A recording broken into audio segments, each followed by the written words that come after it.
Schaffler, please call the roll. Senators Amabile,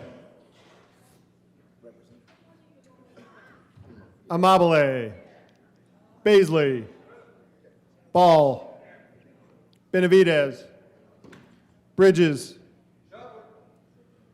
Bright, Carson, Catlin, Excuse. Cutter, Danielson,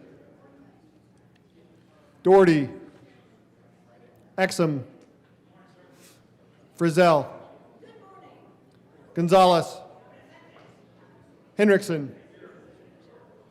Judah, Kip, Kirkmeyer, Kolker, Lindstedt, Liston, Marchman, Mullica, Pelton B, Pelton R, Rich,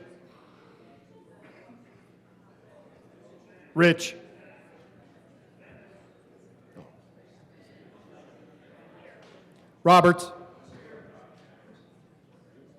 Rodriguez, Simpson, Snyder, Sullivan, Wallace, Weissman, Zamora Wilson. Mr. President. Let's do this. The morning roll call is 34 present, 0 absent, 1 excused. We have a quorum. Mr. Minority Leader, would you please lead us, Mr. Minority Leader, in the Pledge of Allegiance? Thank you, Mr. President. Colleagues and guests, please join me in the Pledge of Allegiance. I pledge allegiance To the flag of the United States of America and to the republic for which it stands, one nation under God, indivisible, with liberty and justice for all. Approval of the journal, Senator Weissman. Thank you, Mr. President. I move the journal of yesterday, Monday, the 20th of April, be approved as corrected by the Secretary. You've heard the motion. All those in favor say aye. Opposed, no. That sounds about right, but the ayes still have it and that motion is adopted. Senate Services. Correctly printed, Senate Bill 171 and 172. Correctly engrossed, Senate Bill 150. Correctly re-engrossed, Senate Bill 615, 78, 101, 151, 158, and 159. Correctly revised, House Bill 1071. Correctly re-revised, House Bill 1110. Correctly enrolled, Senate Joint Memorial 1. Committee reports. Committee on Education, after consideration on the merits, the committee recommends the following. Senate Bill 23 be amended as follows, and as so amended be referred to the Committee on Appropriations with favorable recommendation. Committee on Judiciary, after consideration on the merits, the committee recommends the following. Senate Bill 149 be amended as follows, and as so amended be referred to the Committee on Appropriations with favorable recommendation. Members, before we go on to moments of personal privilege, we have a special guest with us in the building. He may be recognized later, but I want to make sure that we have an opportunity to acknowledge someone not from the upper chamber, but still did serve in this legislature, and that would be Representative Lang Sias. Please join me in welcoming him to the chamber. Mr. Majority Leader. Thank you, Mr. President. I move the Senate proceed out of orders for moments of personal privilege. The motion is to proceed out of order for moments of personal privilege. All those in favor say aye. Aye. Opposed, no. What? But the ayes have it, and that motion is adopted. Senator Amabile. Thank you, Mr. President. Members, I have some very special guests on the floor here today. Would you like a moment of personal privilege? Yes, I would like a moment of personal privilege. Granted. Thank you. I have some very special guests on the floor today, and I'd like to introduce them and have them stand. We have CU President Todd Solomon, University of Colorado Boulder Chancellor Justin Schwartz, and then we have the Bosley family. We have Cliff Bosley, the race director of the Boulder, and Steve Bosley, the founder and advisor of the Boulder. And we are about to have another Boulder up in Boulder, and they have brought you all shirts from the race, and I'll talk about that in a minute, but please welcome.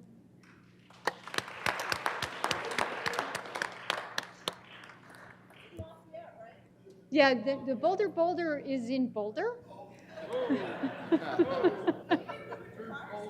I don't think we want to move it to Firestone. But you can talk to the race directors about that. The Boulder brings 90,000 people to Boulder. And it is, ever since I can remember, the Boulder has been happening, and it is an incredibly powerful event. People taking to the streets, running, there's parties, there's all kinds of activities, and then there's a big vendor fair at the conclusion. And it is also a tribute that honors American heroes who have paid the ultimate sacrifice to our nation. It includes a presentation of a 21-gun salute, taps, recognition of active and retired armed service members, the national anthem, and a 4 warplane formation flyover, 7 skydivers, each carrying a military branch flag and the American flag. And an enlisted ceremony where over 100 recruits from the Army, Navy, Marine Corps, and Air Force will take the oath of enlistment. So if you haven't been, you should come. And if you're feeling a little bit, flabby, you should start training right now, and you should run. And if you can't run, you can sign up to walk, which I might do this year. So again, thank you so much for being here. Thank you for this amazing Boulder legacy, and see you on race day. Welcome again to the Senate. And I just want to confirm, I asked for a medium. Okay, all right, we don't know if we have that or not. Senator Frizzell. Thank you, Mr. President. I request a moment of personal privilege. Granted.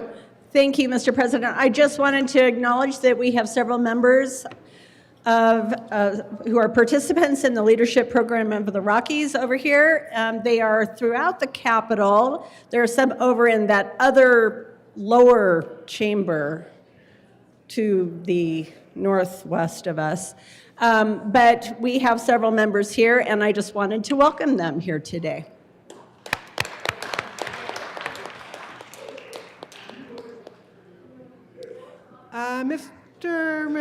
Any further announcements? Okay, Mr. Majority Leader. Thank you, Madam President. I move the Senate now proceed out of order for consideration of resolutions. Consideration of resolutions. Will the clerk please read the title of SR 006? Oh, the motion is to proceed out of order for consideration of resolutions. All in favor, please say aye. Aye. All opposed, no. Thank you. So consideration of resolutions. Will the clerk please read the title of SR 006? Senate Resolution 006 by Senator Kolker concerning the recognition of April 2026 as National Donate Life Month. Senator Kolker. Thank you, Madam President. I move Resolution SR 26006 and ask that it be read at length. Is Mr. Schaffler? Will the clerk please read the bill at length, or the resolution at length? Whereas this April 2026 marks the 23rd annual National Donate Life Month, a time to raise awareness of organ, eye, and tissue donation, encourage Americans to register as donors, and honor those who have saved and healed lives through the gift of donation. And whereas Colorado has been a leader in the nation with nearly 900,000 Coloradans registered as organ, eye, and tissue donors at the DMV, a decision that reflects deep commitment to one another and confirms that there is good in all of us.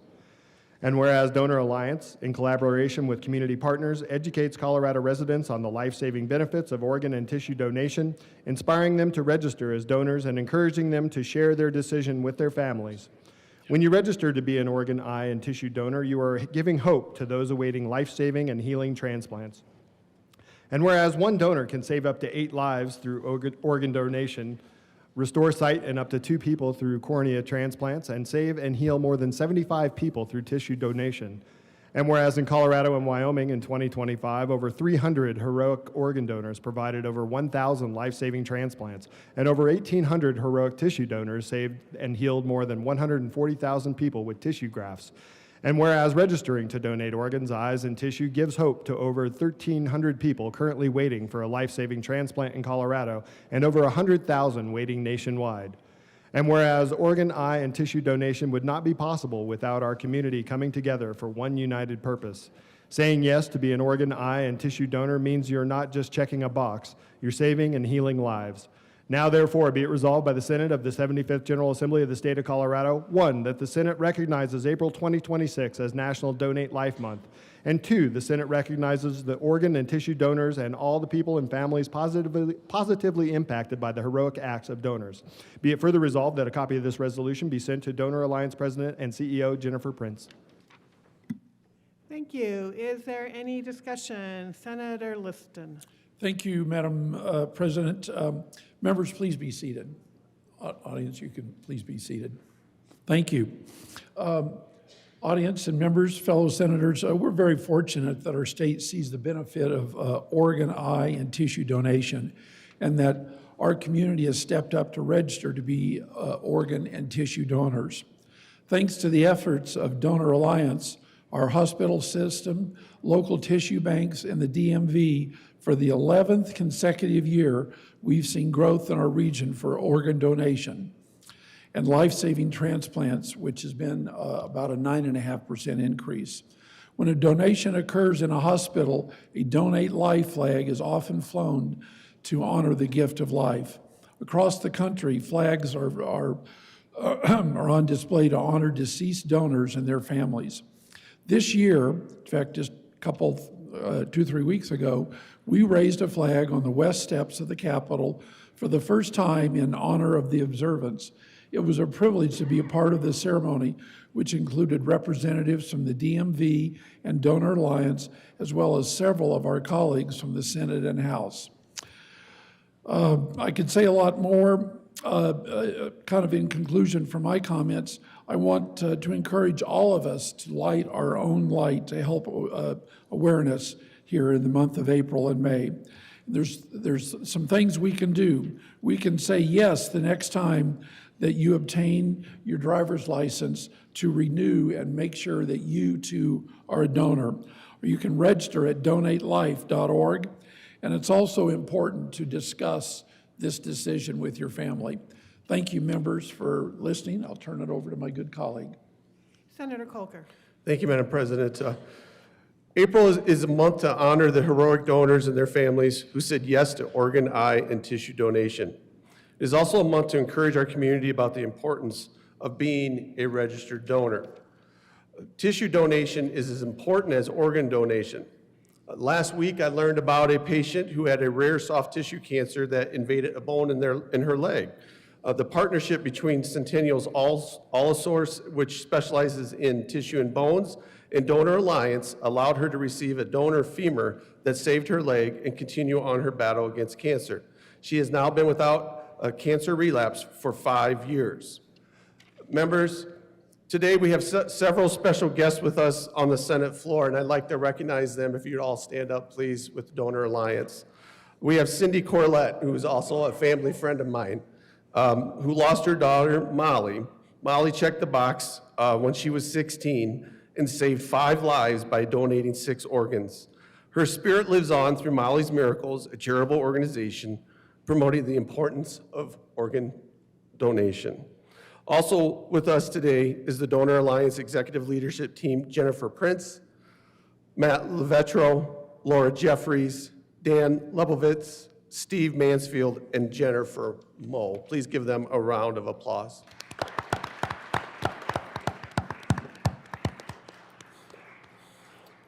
In declaring that April is National Donate Life Month, this highlights the importance of registering to be an organ, eye, and tissue donor and spotlights the need to save and heal more lives in our community. Any further discussion on SR 006? Senator Danielson. After, yeah. Senator Yes. Danielson. Yep, go ahead. Thank you, Madam President. Thank you to the guests in the chamber for all your hard work. This issue is really important for our broader community, and I will say in my family alone has been impacted a lot by the potential for donations. And I just wanted to say I urge you all to become more familiar with the possibilities that you could do just in your own everyday lives. Because, for example, in my family, we're impacted by PKD, which is polycystic kidney disease. And the loss that we've suffered, just one little family, is extensive. I understand what you're working for. I support it wholeheartedly, and I encourage us all to do what we can. Thank you very much. Thank you.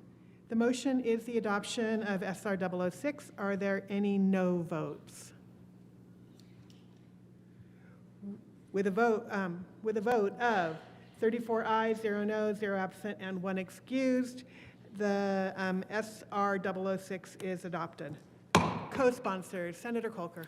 Thank you, Madam President. I request that the current roll call be added as co-sponsors. Thank you. Seeing no objection, the current roll call will be added as co-sponsors. Will the clerk please read the title of SR 007? Senate Resolution 007 by Senator Marchman concerning designating April 2026 as Second Chance Month. Senator Marchman. Thank you, Madam President. I move resolution SR 007 and ask that it be read at length. Will the clerk please read SR 007 at length? Whereas approximately 77 million American citizens possess a criminal record, and whereas between incarceration, parole, probation, and youth services, there are roughly 100,000 individuals in Colorado alone who are under the supervision of the state's Department of Corrections. And whereas over 95% of the individuals in Colorado state prisons are ultimately released and returned to their communities, with an estimated 6,000 individuals released annually, this number is equivalent to 20% of the number of new entrants into Colorado's workforce each year. And whereas individuals with a criminal record, however, often face a second prison in the form of collateral consequences, which are the legal and regulatory restrictions, non-court imposed penalties, and significant social barriers that result from a conviction. And whereas one of the most impactful collateral consequences, the enhanced difficulty in finding gainful employment, inhibits the economic mobility of people with a criminal record, which has severe negative impacts on the well-being of their children and families for generations. And whereas other collateral consequences include ineligibility for certain public benefits and housing, limited access to education and professional licensure and certification, and a restricted ability to volunteer, vote, and engage in other forms of civic participation. And whereas many collateral consequences are mandatory, automatic, and indefinite, taking effect regardless of the lack of any proven public safety benefit and without any consideration toward the seriousness of an offense, the time passed since the offense, or an individual's efforts to make amends and earn back the public's trust. And whereas collateral consequences contribute to recidivism, increase victimization, decrease public safety, result in lost economic output for Colorado and the United States, and limit opportunities for individuals with a criminal record to honor their second chance, contribute to their community, and help others in their situation, as many choose to do.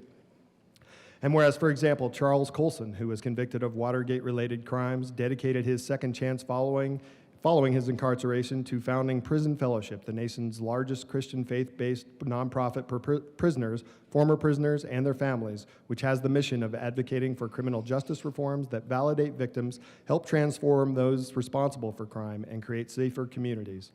And whereas redemption and second chances are long-standing American values, as is the principle that every individual is endowed with human dignity and deserving of respect. And whereas designating April 2026 as Second Chance Month will increase public awareness of the need to help provide second chances for those with criminal records so they may achieve closure, embrace hope, and pursue a brighter future.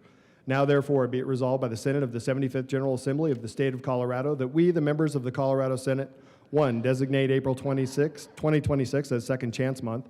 2, honor the work of communities, governmental institutions, nonprofits, congregations, employers, and individuals in removing the unnecessary collateral consequences that impede individuals with a criminal record from becoming productive members of society. And 3, call upon the citizens of Colorado to observe Second Chance Month through actions and programs that promote awareness of the second prison and provide second chances for those who have paid their debt. Be it further resolved that copies of this Senate resolution be sent to Donald Trump, President of the United States, J.D. Vance, Vice President of the United States, Todd Blanche, Acting Attorney General of the United States, Jared Polis, Governor of Colorado, Diane Primavera, Lieutenant Governor of Colorado, and Andre Stansel, Executive Director of the Colorado Department of Corrections, Katie Rusk, Manager of the Office of Community Corrections in the Colorado Department of Public Safety's Division of Criminal Justice, Prison Fellowship, the Second Chance Center, and the members of the Colorado's congressional delegation. Senator Marchman. Madam President, thank you. And Mr. Schaffler, thank you for reading that. What is held within Senate Resolution 007 is a simple but powerful principle. A criminal record should not become a life sentence. Across Colorado, thousands of people are working every day to rebuild their lives after incarceration. More than 5,000 people return home from prison each year. Thousands more are living in our communities on parole, working to move forward and create stable futures. But these are not just numbers on a page. These are actual people. These are our neighbors, our family members, members of our community, asking to do what many of us take for granted, and the ability to work, the ability to provide for themselves, to show up at their kids' schools, to contribute. And we know that opportunity matters. Access to employment is one of the strongest predictors of successful reentry and reduced recidivism. When people can find stable work, families are stronger, communities are safer, and fewer people return to the justice system. This is also an economic issue. Employers across Colorado continue to face workforce shortages. Fair chance hiring helps connect businesses with talented, motivated people who are ready to work and eager to prove themselves.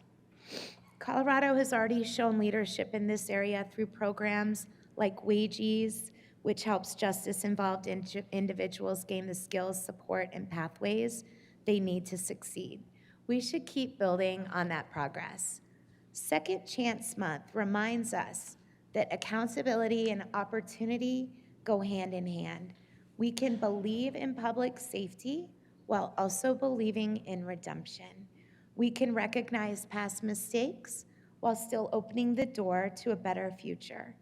When we invest in second chances, we invest in safer communities. When we remove barriers to employment, we strengthen our economy. And when we choose hope over permanent punishment, we reflect the very best of our Colorado values. I respectfully urge my colleagues to support this important resolution. Thank you. Thank you. Any further discussion? The motion is the adoption of SR 007. Are there any no votes? Seeing none, with a vote of 34 ayes, 0 noes, 0 absent, and 1 excused, SR 007 is adopted. Co-sponsored, Senator Marchman. Thank you, Madam President. I request the current roll be added as co-sponsors. Seeing no objection, the current roll call will be added as co-sponsors. Will the clerk please read the title of SJR 023?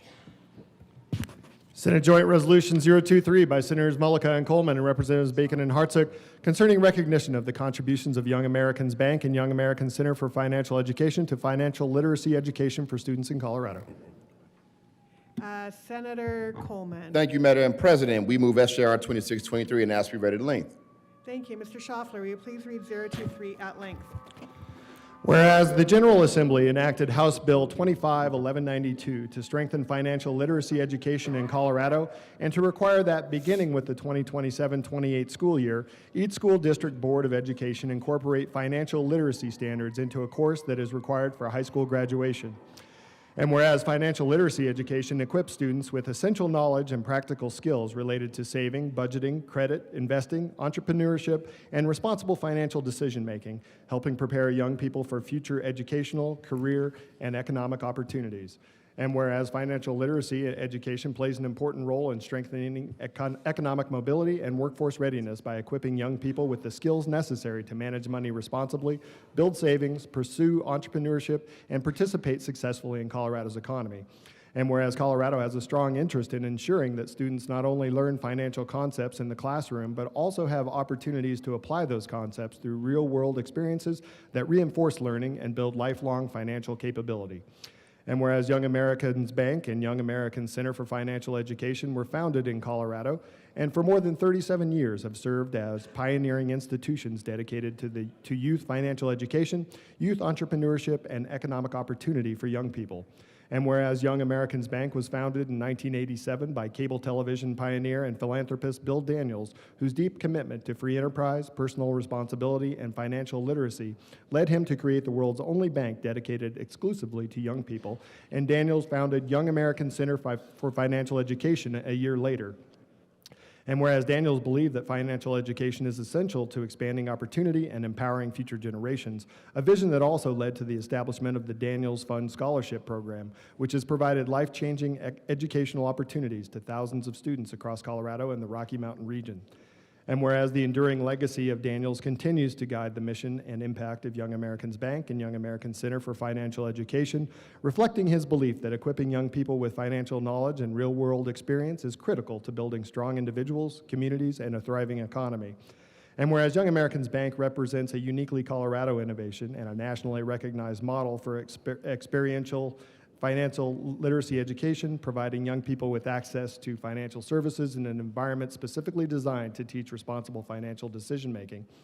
And whereas Colorado has long demonstrated leadership in advancing innovative approaches to education and economic opportunity for young people, and the work of Young Americans Bank and Young American Center for Financial Education represents a nationally recognized Colorado model for experiential financial literacy education. And whereas through an integrated model of youth banking, financial education programming, and experiential learning opportunities, Young Americans Bank and Young American Center for Financial Education provide students with opportunities to apply financial literacy concepts in real-life settings that reinforce classroom instruction. And whereas since their founding, Young Americans Bank and Young American Center for Financial Education have provided educational programming, financial literacy training, and entrepreneurship experiences to more than 600,000 young people, including thousands of Colorado students each year.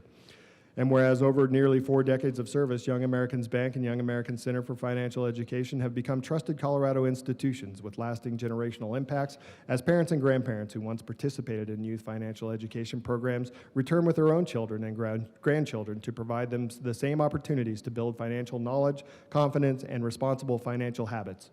And whereas Young Americans Bank and Young American Center for Financial Education work in partnership with schools, educators, and community organizations across urban, suburban, and rural communities throughout Colorado, expanding access to meaningful financial education opportunities for students statewide. And whereas Young American Center for Financial Education supports educators across Colorado through a Train the Teacher model that equips classroom teachers with the tools, curriculum, and resources necessary to deliver high-quality financial literacy instruction, helping ensure consistency, scalability, and sustained impact within school communities. And whereas Young Americans Bank and Young American Center for Financial Education serve as a statewide resource for educators and school districts seeking to strengthen financial literacy instruction and provide students with meaningful opportunities to apply financial concepts through experiential learning, and whereas curriculum and programming developed by Young American Center for Financial Education are designed to align with Colorado's academic standards and grade-level expectations in personal financial literacy, supporting schools and educators in integrating financial literacy concepts into the core educational experience of Colorado students. And whereas programs delivered by Young Americans Bank and Young American Center for Financial Education support Colorado's broader goals of economic mobility, workforce readiness, and entrepreneurial development by helping young people understand financial systems, develop saving habits, and building the skills necessary to navigate the modern economy. And whereas the experiential learning model developed by Young Americans Bank and Young American Center for Financial Education provides Colorado students with a unique opportunity to apply financial literacy skills learned in the classroom through real-world engagement, thereby reinforcing the objectives of House Bill 251192. And whereas the General Assembly recognizes that the activities carried out and supported by Young Americans Bank and Young American Center for Financial Education make a significant and distinctive contribution to advancing the financial literacy education of young people in the state by providing students the opportunity to take financial literacy skills learned in the classroom and apply them in real-world settings through a one-of-a-kind education-centered banking institution and related programming designed specifically to educate young people.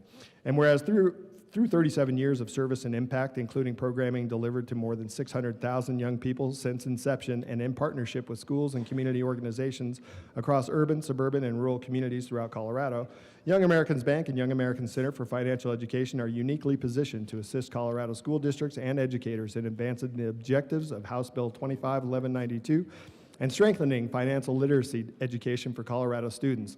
Now therefore, be it resolved by the Senate of the 75th General Assembly of the State of Colorado, the House of Representatives concurring herein.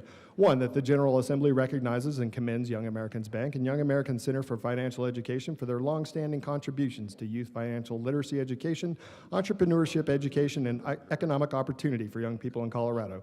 Two, that the General Assembly acknowledges the important role that experiential financial education plays in reinforcing classroom-based instruction and supporting the successful implementation of House Bill 251192. Three, that the General Assembly recognizes Young Americans Bank and Young American Center for Financial Education as uniquely positioned partners in advancing financial literacy education for Colorado students through programs, partnerships, and real-world learning opportunities. Four, that the General Assembly encourages continued collaboration among the state, school districts, educators, and community organizations and institutions such as Young American Banks and Young American Center for Financial Education to expand access to meaningful financial literacy education for all Colorado students. Be it further resolved, the copies of this joint resolution be sent to the Governor of Colorado, Jared Polis, the Colorado Department of Education, the Colorado State Board of Education, and the leadership of Young Americans Bank and Young American Center for Financial Education. Thank you, Mr. Schaffler, for reading that very thorough resolution. Senator Mullica. Thank you, Madam President. Thank you, Mr. Schaffler. That was a resolution, if I've ever heard one. Members, I stand before you today as a Daniels Scholar. I'm a husband, a father, a state senator, a member of this chamber, because one man in Colorado believed every kid deserves a shot. Without Bill Daniels and the Daniels Fund, I would not be where I am today. Bill Daniels built his life on a simple conviction. Every young Coloradan, no matter their zip code or their family's means, deserves the tools to build a good life. A scholarship for one child, a mentor for another, and for so many, a bank account in their own name. Opened the first time they ever walked into a bank. The Daniels Fund invested in me in a way the Young Americans Bank and Center invests in kids today, through offering real support, real life skills, leading to real doors being opened. I'm just one example of what a Colorado investment in a young life looks like decades later. In 1987, the same Bill Daniels who would one day help send me to college opened the doors for Young Americans Bank and Center, a place where a 12-year-old deposits a first paycheck, where a high schooler applies for a first loan, where a young person learns in the most hands-on way possible what financial independence feels like long before adulthood. When we honor Young Americans Bank and Center today, we honor Bill Daniels. We honor a vision of Colorado where every child is worth investing in. His legacy lives on in every scholar, every young saver, and every Coloradan who got their first chance because one man believed in them. Senator Coleman. Thank you, Madam President. And I would just say that Young Americans Bank and Young American Center for Financial Education has welcomed more than 800,000 Colorado kids through their doors. Young Americans Bank and Center serves kids from preschool all the way to age 22. A 5-year-old learns what a dollar means, a 10-year-old runs a small business in Young Ameritown, a 17-year-old applies for a first loan, a 20-year-old opens a credit line for college. And I would just say also, too, that their reach spans every corner of Colorado, from their centers here in Denver, Lakewood, and Ray, through their on-the-road mobile program reaching Grand Junction, Durango, La Junta, Pueblo, Colorado Springs, and Greeley. These Young American banks and centers provide financial education to every corner of our rural, urban, Eastern Plains, Western Slope, so to serve every single child in our state. Their flagship Young Ameritown program alone, Young American Center reaches roughly half of Colorado fifth graders. 1 in every 2 10-year-olds in our state steps into a simulated town, runs a business, earns a paycheck. I would just say, in closing, as a pastor, because this is my last closing, I would say in closing, I don't know how many of you remember the summer of 1993. It was also deemed the summer of violence. From 92 to 95, Denver had 331 murders. 95 and 92, 74 and 93, 81 in each, 94 and 95. And at that point, one of those individuals that was involved in that, unfortunately, was one of my brothers, my dad's son, was involved in the Park Hill Blood Gangs. My mother sent me to the east side of Denver to go to a program called Youth Biz. It still exists. It runs through Young Americans Bank. And that program kept me out of trouble. Little did I know, one of the most notorious gang members on the east side, Crips, was helping to co-lead that program, and he was reforming himself. And had my brother known that I was hanging out with this cat, I probably would have been in really big trouble. But because of that program, I'm alive here today. And unfortunately, I knew some of the people who were murdered that were my age during that summer of violence. So this program is more than just financial literacy.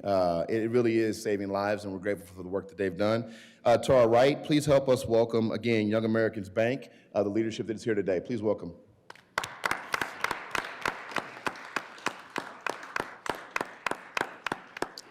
And we renew our motion. The motion is the adoption of SJR 023. Are there any no votes? Seeing none, with a vote of 34 ayes, 0 noes, 0 absent, and 1 excused, SJR 23 is adopted. President Coleman. Thank you, Madam President. We ask that the morning roll call be added as co-sponsors. Seeing no objection, the current roll call will be added as co-sponsors. Committee reports. Committee on Appropriations, after consideration on the merits, the committee recommends the following. Senate Bill 36 be amended as follows, and is so amended be referred to the committee of the whole with favorable recommendation. Senate Bill 42 be amended as follows, and is so amended be referred to the committee of the whole with favorable recommendation. Senate Bill 68 be amended as follows, and is so amended be referred to the committee of the whole with favorable recommendation. Senate Bill 70 be amended as follows, and is so amended be referred to the committee of the whole with favorable recommendation. Senate Bill 117 be amended as follows, and is so amended be referred to the committee of the whole with favorable recommendation. Senate Bill 131 be amended as follows, and is so amended be referred to the committee of the whole with favorable recommendation. Senate Bill 133 be amended as follows, and is so amended be referred to the committee of the whole with favorable recommendation, and with a recommendation that it be placed on the consent calendar. Senate Bill 147 be amended as follows, and is so amended be referred to the committee of the whole with favorable recommendation, and with the recommendation that it be placed on the consent calendar. House Bill 1005 be referred to the committee of the whole with favorable recommendation. House Bill 1181 be referred to the committee of the whole with favorable recommendation, and with a recommendation that it be placed on the consent calendar. House Bill 1183 be referred to the committee of the whole with favorable recommendation. House Bill 1184 be referred to the committee of the whole with favorable recommendation. House Bill 1187 be referred to the committee of the whole with favorable recommendation. House Bill 1188 be referred to the committee of the whole with favorable recommendation. House Bill 1194 be referred to the committee of the whole with favorable recommendation. House Bill 1197 be referred to the committee of the whole with favorable recommendation, and with a recommendation that it be placed on the consent calendar. House Bill 1280 be referred to the committee of the whole with favorable recommendation, and with a recommendation that it be placed on the consent calendar. Senatorial 5.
Mr. Majority Leader. Thank you, Mr. President. Colleagues, we will be setting up special order calendars. Those will be getting printed and put on your desk. We will be pausing a little bit before we start that. We'll take up special order second readings before thirds.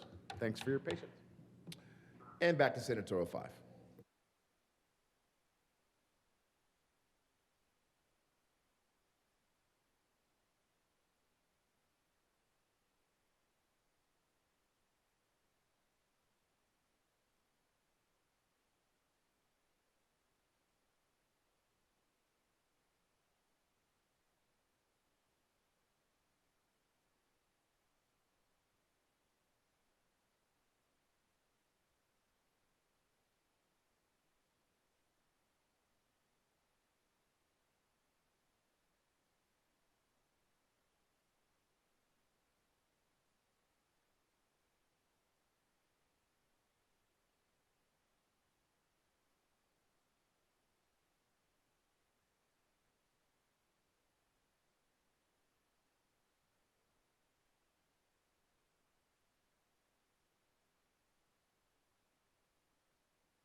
And we're back in the game. Mr. Majority Leader. Thank you, Mr. President. I move that the Senate take up special orders, second reading of bills consent calendar, which includes Senate Bill 133, Senate Bill 147, Senate Bill 11, or House Bill 1181, House Bill 1197, and House Bill 1280 at the hour of 10:21 a.m.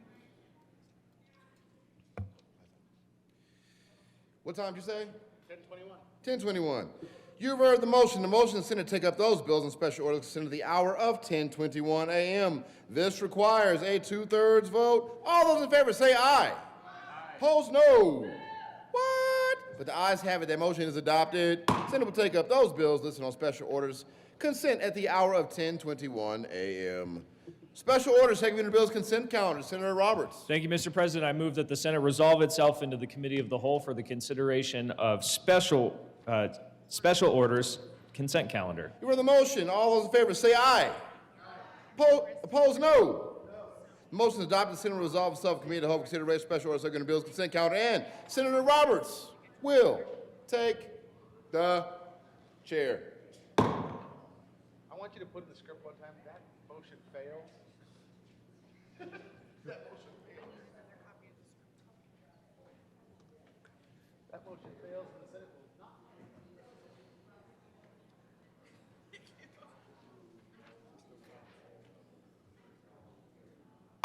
Committee will come to order and the court rule is relaxed. Will the clerk please read the title of all the bills on the special orders, second reading of bills consent calendar?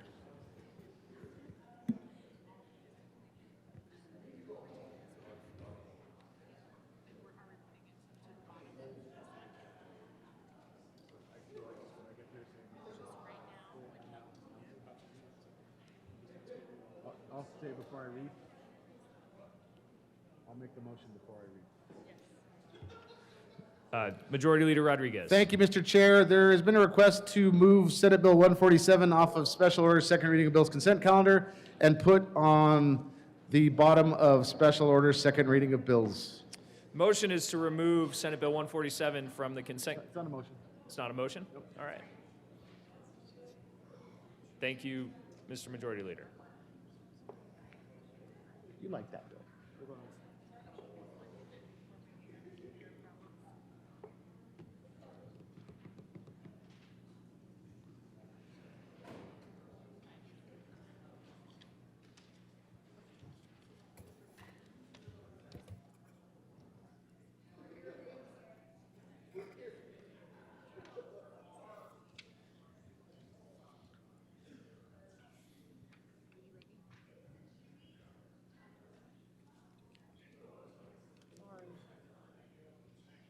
I'll pull it up before the last two.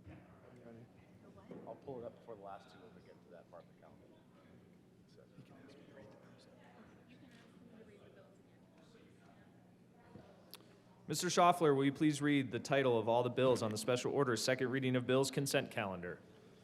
Senate Bill 133 by Senators Bridges and Catlin and Representatives Martinez and Taggart concerning the authorization to establish an artist company in the state and in connection therewith enacting the Colorado Artist Company Act. House Bill 1181 by Representatives Ricks and Richardson and Senators Marchman concerning the continuation of the Barber and Cosmetologist Act and in connection therewith implementing the recommendations of the Department of Regulatory Agencies and the Department's 2025 Sunset Report. House Bill 1197 by Representatives Morrow and Senator Kipp concerning the continuation of the Vessel Registration Program. House Bill 1280 by Representatives Leader and Hamrick and Senators Duda and Mullica concerning the continuation of the regulation of hemodialysis treatment by the Department of Public Health and Environment and in connection therewith implementing the recommendation contained in the 2025 Sunset Report by the Department of Regulatory Agencies.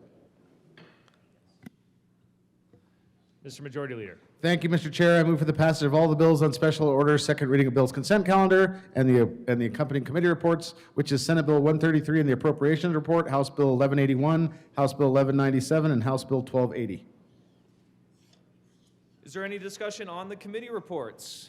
The motion before the body is the adoption of all the committee reports on the special order, second reading of bills consent calendar. All those in favor say aye. Aye. Those opposed, no. The ayes have it, and the committee reports are adopted. Is there any discussion on any of the bills on the consent calendar? Seeing none, the motion before the body is the adoption of all the bills on the special order, second reading of bills consent calendar. All those in favor say aye. Those opposed, no. The ayes have it, and those bills are adopted. Majority Leader Rodriguez. Thank you, Mr. Chair. I move the committee rise and report. The motion is for the committee to rise and report. All those in favor say aye. Those opposed, no. The ayes have it, and the committee will rise and report.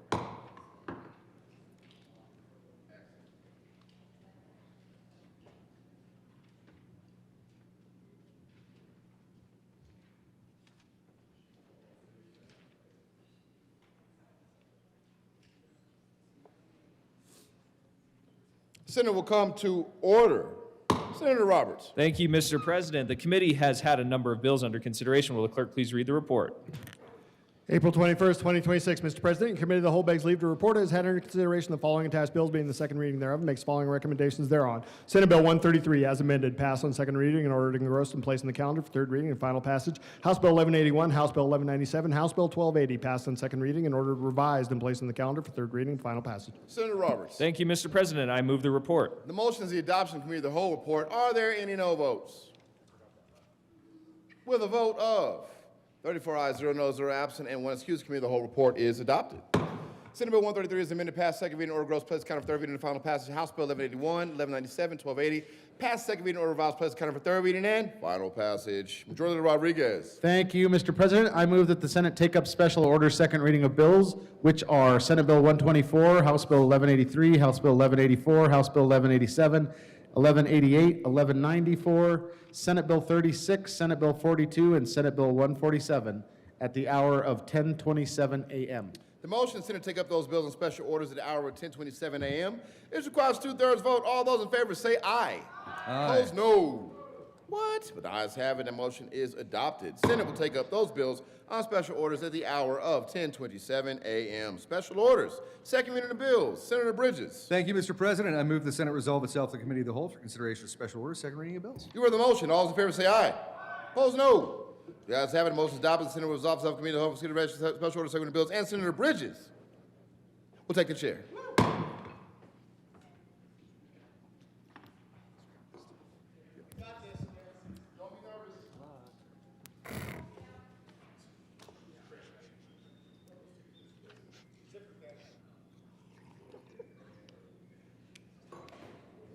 The committee will come to order and the coat rule is relaxed for anyone who would like to take off their coat. Will the clerk please read the title of Senate Bill 124? Senate Bill 124 by Senator Wallace concerning measures to provide legal relief for individuals who are victims of acts of violence. Senator Wallace. Thank you, Mr. Chair. I move Senate Bill 124 on second readings and the Judiciary Committee report. To the report, is there any discussion? Senator Wallace. In committee, we changed the bill in its entirety to turn it into a technical fix for a previous statute around the creation of the victim notification system. So that's what the report. Seeing no further discussion, the question before us is the adoption of the Judiciary Committee report. All those in favor say aye. Aye. Opposed, no. Ayes have it, and that report is adopted. To the bill, any discussion? Senator Wallace. Thank you, Mr. Chair. Members, as I mentioned, this legislation is a technical change to previous statute. Some of Colorado's victim notification service providers worked last year on House Bill 251098 to create an automated notification system for protection order violations. They believed at the time that CBI had all the information they would need to build this notification system. What they found out this year as they work on the construction is that CBI, in fact, does not have all of the data that's needed. They now believe that they need access to information from a different part of CBI, the Colorado Integrated Criminal Justice Information System. And so this bill simply will direct them that way. I also, having caught wind of this technical change, the Department of Public Safety asked for an additional technical update to the system, and therefore I have an amendment. There is an amendment at the desk. There is an amendment at the desk. Will the clerk please read L002? Amendment L002. Thank you, Mr. Chair. I move Amendment L002. To the amendment.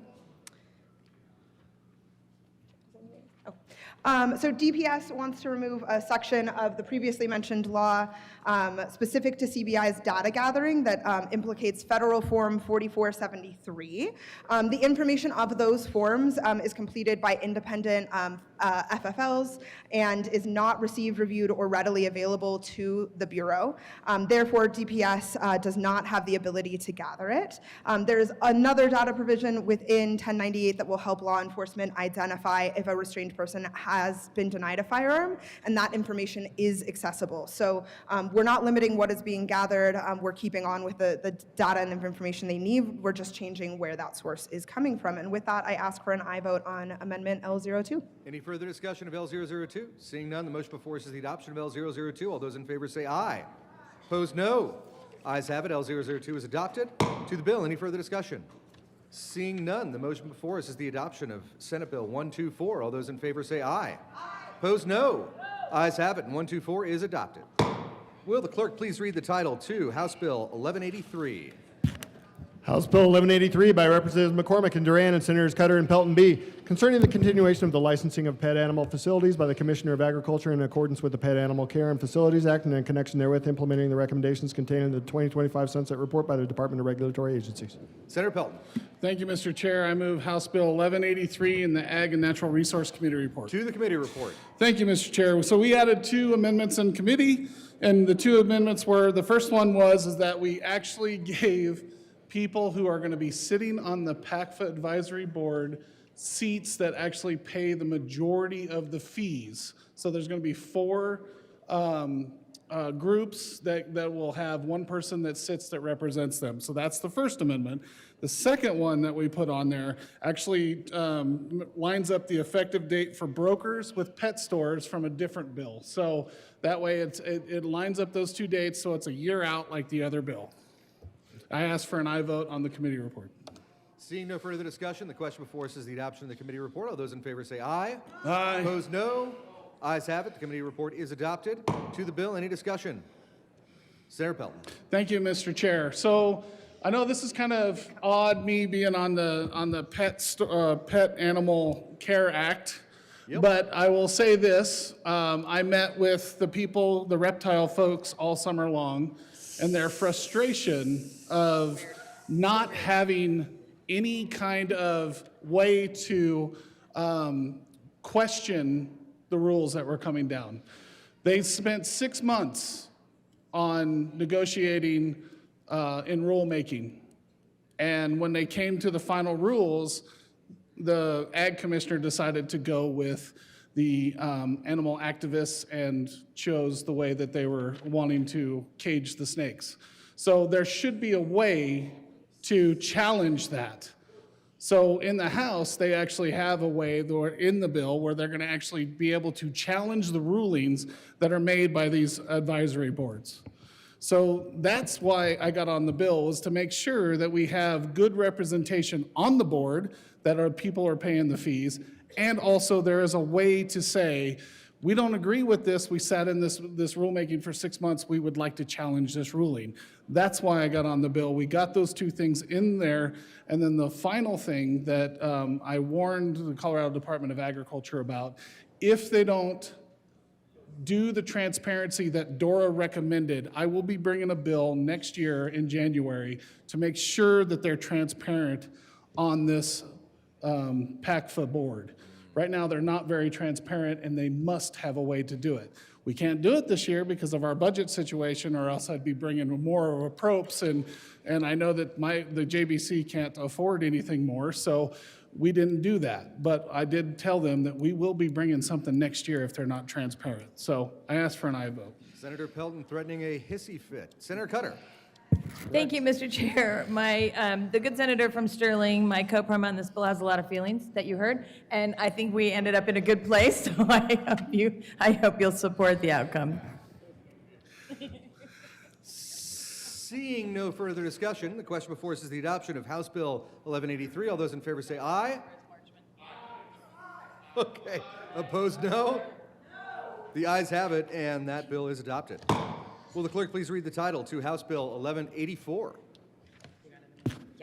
House Bill 1184 by Representatives Lukens and Morrow and Senators Cutter and Marchman concerning the continuation of the Colorado Forest Health Council and in connection therewith implementing the recommendation of the Department of Regulatory Agencies and the Department's 2025 Sunset Report. Senator Marchman. Thank you, Mr. Chair. I move House Bill 1184 in the Ag and Natural Resource Report. To the committee report. In committee, we added one member to the board, the Commissioner of Ag or the Commissioner's designee, and I'd ask for an aye vote. Is there any further discussion? Seeing none, the question before us is the adoption of the Ag and Natural Resources Committee report. All those in favor say aye. Aye. Opposed, no. Ayes have it. That report is adopted. There is an amendment in the desk. Will the clerk please read L004? Amendment L004, amend the re-engrossed bill, page 3, line Senator 1. Marchman. Thank you, Mr. Chair. I move L004. To the amendment. Senator Cutter. Thank you, Mr. Chair. This amendment just adds to the board a member of the state conservation, from the state conservation district. Seeing no further discussion, the question before us is the adoption of L004. All those in favor say aye. Aye. Opposed, no. Ayes have it. L004 is adopted. To the bill. Any further discussion? No. Seeing none, the question before us is the adoption of House Bill 1184. All those in favor say aye. Opposed, no. The ayes have it, and that bill is adopted. Will the clerk please read the title of House Bill 1187? House Bill 1187 by Representative Stewart R. and Nguyen and Senators Exum and Snyder concerning the continuation of the fire suppression programs of the Division of the Prevention of Control and in connection therewith implementing the recommendations of the Department of Regulatory Agencies and the Department's 2025 Sunset Report. Senator Snyder. Thank you. I move House Bill 261187. To the bill. Any discussion? Seeing none, the question before us is the adoption of House Bill 1187. All those in favor say aye. Aye. Opposed, no. Ayes have it, and House Bill 1187 is adopted. Will the clerk please read the title to House Bill 1188? House Bill 1188 by Representatives Camacho and Titone and Senator Colker concerning the continuation of the regulation of securities and in connection therewith implementing the recommendations of the Department of Regulatory Agencies and the Department's 2025 Sunset Report. Senator Colker. Thank you, Mr. Chair. I move House Bill 1188. To the bill. Any discussion? No discussion. Seeing no discussion, the question before us is the adoption of House Bill 1188. All those in favor say aye. Opposed, no. Ayes have it, and that bill is adopted. Will the clerk please read the title to House Bill 1194? House Bill 1194 by Representatives English and Barone and Senator Hendrickson concerning the continuation of the Office of Combative Sports and in connection therewith implementing the recommendations of the Department of Regulatory Agencies and the Department's 2025 Sunset Report. Senator Hendrickson, let's not make a fight out of this. Thank you, Mr. Chair. I move House Bill 1194 and the Health and Human Services Committee report. To the committee report. Any discussion? In the Health and Human Services Committee, we made a technical amendment where we realized that the licensure that is required reference didn't exactly align with what licensure existed in this area. That licensure exists for promoters, participants, coroners, and officials, and now the bill reflects that. Is there any further discussion? Seeing none, the motion before us is the adoption of the committee report. All those in favor say aye. Opposed, no. The aye has it, and that report is adopted. To the bill. Any discussion? Senator Hendrickson. Thank you, Mr. Chair. So this is the renewal of the sunset for the Commission on Combative Sports, formerly the Boxing Commission. So what we've changed here is over the years we have added different sports under the purview of this commission. Those sports include boxing, kickboxing, martial arts, mixed martial arts, Muay Thai, and other combative sports that the commission deems by rule. And so we've expanded the name to match the way that it has been expanded over the years to reflect governance over multiple different kinds of sports. I ask for an aye vote. Senator Gonzalez. Just a question for the bill sponsor, Mr. Chair. I'd like to know and understand whether or not combative sports includes the work that takes place in this chamber. Them's fighting words. Senator Hendrickson. Thank you, Mr. Chair. To the good senator from Denver, we are governed by the state constitution, which is far more direct than the commission could ever be. I'd say water bills for sure. Senator Colker. Thank you, Mr. Chair. To answer the good senator from Denver's question, it's only in the House that it applies. I was a little punchy this morning in Appropes. Wasn't really sure I was voting on. Now I do. I thank you for the explanation. I encourage an aye vote. One pun, just one. Seeing no further discussion, the question before us is the adoption of House Bill 1194. All those in favor say aye. All those opposed? Punching above its weight, that bill is adopted. Will the clerk please read the title to Senate Bill 140? Mr. Majority Leader. Thank you, Mr. Chair. I move the Senate proceed out of order to take up Senate Bill 147. The motion is to proceed out of order and take up Senate Bill 147. All those in favor say aye. Opposed, no. Ayes have it, and we will proceed out of order. Will the clerk please read the title to Senate Bill 147? Senate Bill 147 by Senators Cutter and Peltonar and Representatives Johnson and Froelich concerning the regulation of lobbyists. Senator Cutter. Thank you, Mr. Chair. I move Senate Bill 147 and the Appropriations and State Veterans and Military Affairs Report. To the SVMA report. Seeing no discussion, the question before us is the adoption of the SVMA report. All those in favor say aye. Aye. Opposed, no. The ayes have it. That report is adopted. To the Appropriations report. Any discussion? Seeing none, the motion before us is the adoption of the Appropriations Committee report. All those in favor say aye. All those opposed? The Appropriations Committee report is adopted. To the bill, there is an amendment at the desk. Will the clerk please read L9? Amendment L9, amend printed bill page 7, line 2, strike 24-6-303. Senator Cutter. Thank you, Mr. Chair. This amendment was, I move L009. Thank you. To the amendment. This resulted from independent judicial agencies requesting the transparency this bill provides, and our bill only allows for one liaison for the judicial department, which is similar from other departments. Currently, the judicial branch is exempt from registering or reporting its lobby activity. This bill incorporates them into this for some additional transparency. So we ask for your support. Any further discussion of L009? Seeing none, the motion before us is the adoption of L009. All those in favor say aye. Opposed, no. The ayes have it, and that amendment is adopted. In the future, would sponsors please vote aye or nay on their bills and amendments and whatnot? Thank you. To the bill, is there any further discussion of Senate Bill 147? Senator Lindstedt.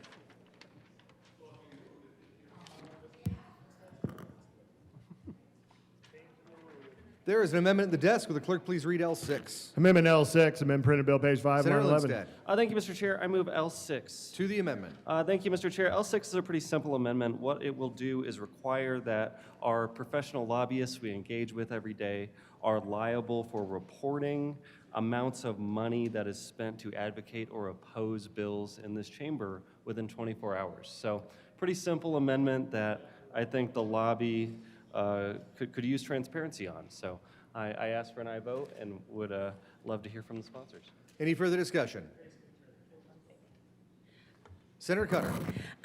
Thank you. While we appreciate the intention of the good senator, we this hasn't been stakeholdered, and we don't want to add to our fiscal note, so we request a no vote.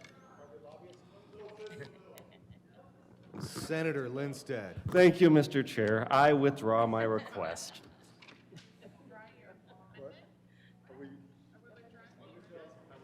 L006 has been withdrawn. Wah, wah. I guess we'll never know. Is there any further discussion of Senate Bill 147? Seeing none, the motion before us is the adoption of Senate Bill 147. All those in favor say aye. Aye. Opposed, no. Ayes have it, and that bill is adopted. Will the clerk please read the title to House Bill 1194? 36. Oh, what? That one already passed? Got to turn the page. Will the clerk please read the title to Senate Bill 036? Senate Bill 36 by Senators Gonzalez and Weissman and Representatives Bacon and Zakai concerning increasing operational efficiency of existing prison population management measures. Senator Weissman. Thanks, Mr. Chair. Since you mentioned 1194 again, I wanted to remind us of a comment on the martial arts by the immortal Bruce Lee, who said, "There are no styles, only sparring." So it goes in here Would you as please well, move your I bill? think. I was getting there, Mr. Chair. Thank you. We move Senate Bill 36 and the committee reports from Judiciary and Appropriations. To the Judiciary Committee report, where I think the most legislative combat occurs. Members, in Judiciary, we adopted a strike below and two amendments to the strike below reflecting 3 months-ish of negotiation with the first floor about how to make prison population management measures more effective at utilizing this expensive and important and limited resource we have called DOC capacity in ways that could be implemented by the department and would try to not drive too much fiscal. We ask for your support on the Judiciary Committee report. Any further discussion of the Judiciary Committee report? Seeing none, the motion before us is the adoption of that report. All those in favor say aye. Aye. Opposed, no. Ayes have it. That report is adopted. To the Appropriations report.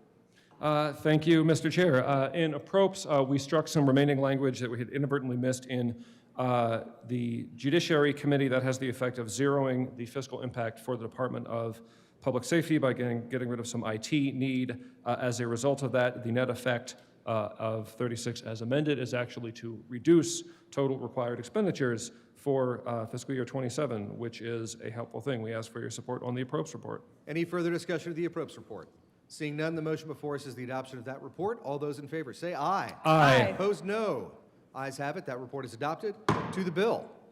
Any discussion? Senator what are we doing here, guys? Senator Gonzalez. Thank you, Mr. Chair. Colleagues, we bring forward for your consideration Senate Bill 36, recognizing and understanding that we have a prison capacity crisis on our hands, thinking intentionally about how do we ensure that we are using every tool available in our toolbox to ensure that we are effectively managing our prison population. That is why we bring forward this bill for your consideration today. Let me start by talking about what led us to this moment. Back in 2018, unanimous support, Republicans and Democrats working together agreed that we should establish prison population management measures. Those were triggered for the first time this past fall. Suddenly, in the midst of figure setting by the Joint Budget Committee earlier this year, our dear governor came forward and said, hey, we might need to fund not just one, but potentially 2 new prisons in order to address the capacity crisis. I'm sorry, what?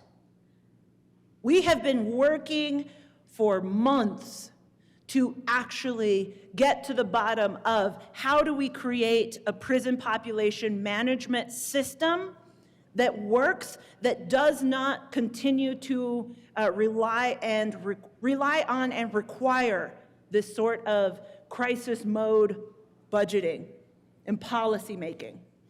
And so that's what you see reflected before you in the pre-amended version of Senate Bill 36.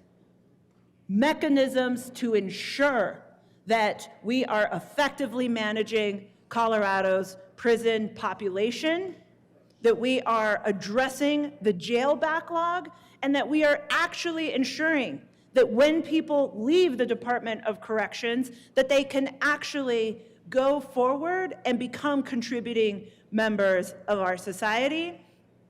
That requires work, that requires input and insight from all of us. And with that, I will turn it over to my colleague, my co-prime sponsor from Aurora. Senator Weissman. Thank you, Mr. Chair. Members, you have the privilege to serve in this building long enough, and things have a way of coming back around. As the senator from Denver noted, we've been here before. We've been in a place of DOC capacity crunch before. It's my first term, 2018, we were within a couple percent of running out of room.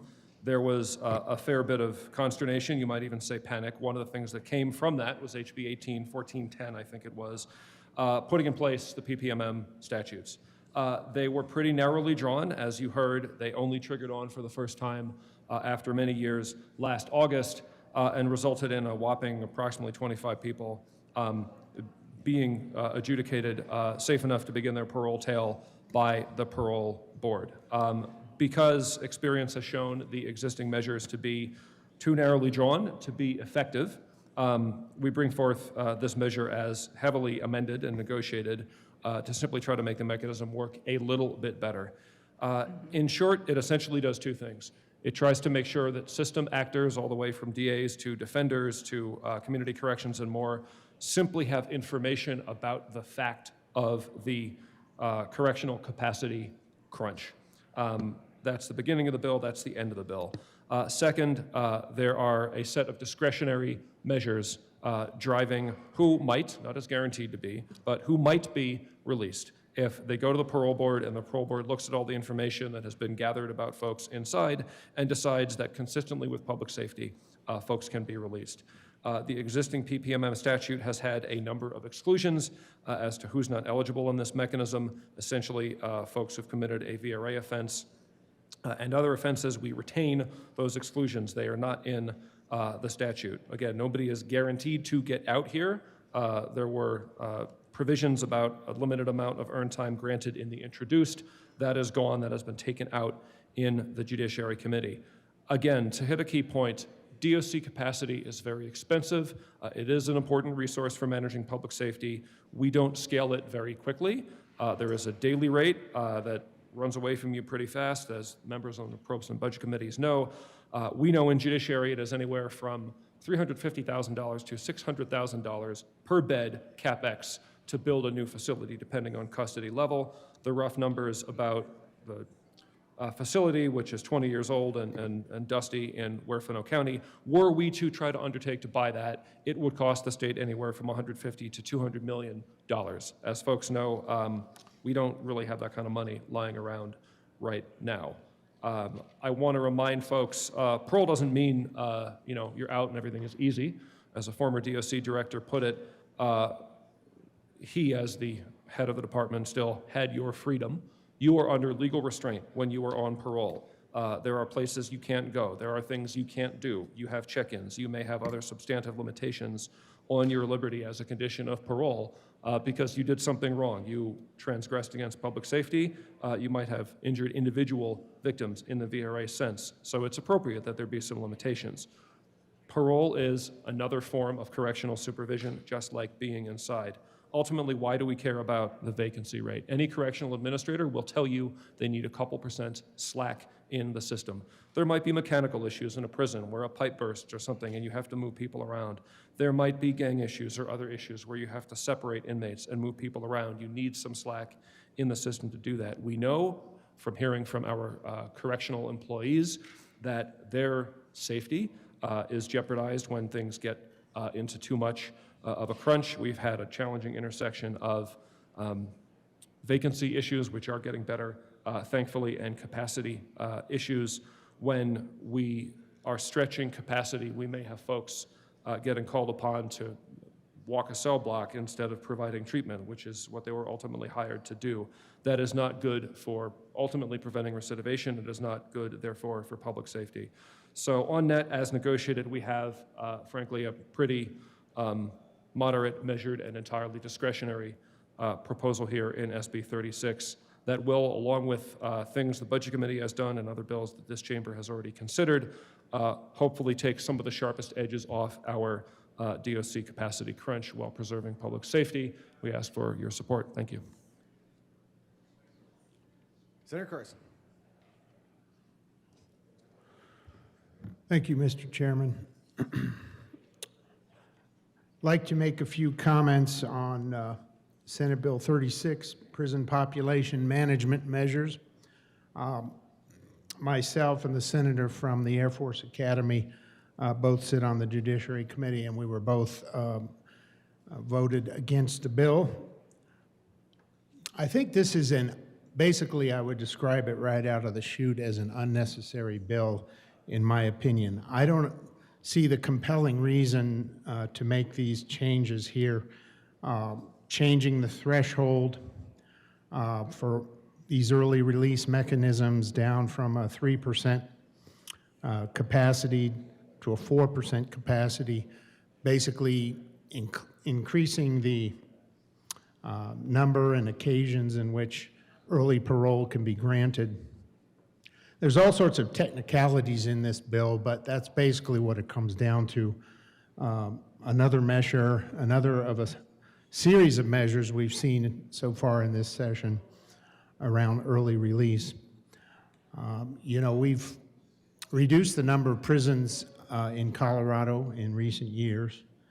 And now, of course, we're in a situation where a number of legislators and others are stating that we don't have enough capacity.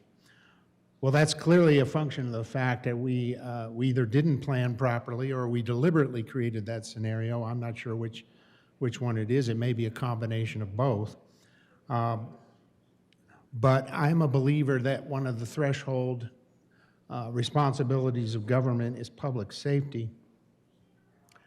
And while it's not completely on point on this particular bill, I think, I always want to point out how the legislature is moving in the opposite direction, I think, of the public when it comes to punishment for criminal activity. Proposition 128, the voters spoke very clearly, over 60% want 85% violent criminals to serve at least 85% of their sentences. And we continually see these bills coming which create mechanisms to provide for early release. And I do have an amendment here. There's an amendment at the desk. Will the clerk please read L? It's coming to the desk. It's on its way. It's now at the desk, being handed around. Will the clerk please read L8? Amendment L8, amended Judiciary Committee report dated April 13, Senator 2026. I move Amendment L8. To the amendment. All right, this amendment removes the parole board's authority to release certain inmates up to 90 days before their established parole eligibility date, requiring them to serve until that date before considering them for release. So that's really one of the key provisions of this bill, is based on the argument that the capacity is getting too tight in the prisons. We need to take a look at folks we want to release before their normal parole eligibility date, release them 90 days before that. And so this amendment, quite simply, would just strike that provision from the Judiciary Committee report in the bill, and striking this provision upholds truth in sentencing by ensuring that parole eligibility dates remain meaningful and not undermined by early release. Prioritizes public safety and respects victims' expectations by aligning release decisions with the timelines that were communicated at sentencing. And again, this is something that's often kind of overlooked in these discussions is, the victims, they've anticipated that we're going to have a certain period of time that the offenders are going to serve, and yet here we have a bill which basically changes the rules of the game there, and so the victims once again are left there dealing with that situation. This change promotes consistency and fairness by applying a uniform standard for parole timing rather than allowing variability based on discretionary early release decisions. It maintains appropriate checks on the parole board's authority by keeping release decisions anchored to established eligibility dates instead of expanding early release discretion. So I think this would be the most significant change in the bill, which in my opinion, needs to be made, is I go back to the fact that I don't see the necessity for this piece of legislation. 4% vacancy rate now is going to be the new standard for having these sentences reviewed and the parole eligibility reviewed and changed. I don't think that's fair to victims. I don't think it's fair to the victims' families. I don't think it's fair to the public at large.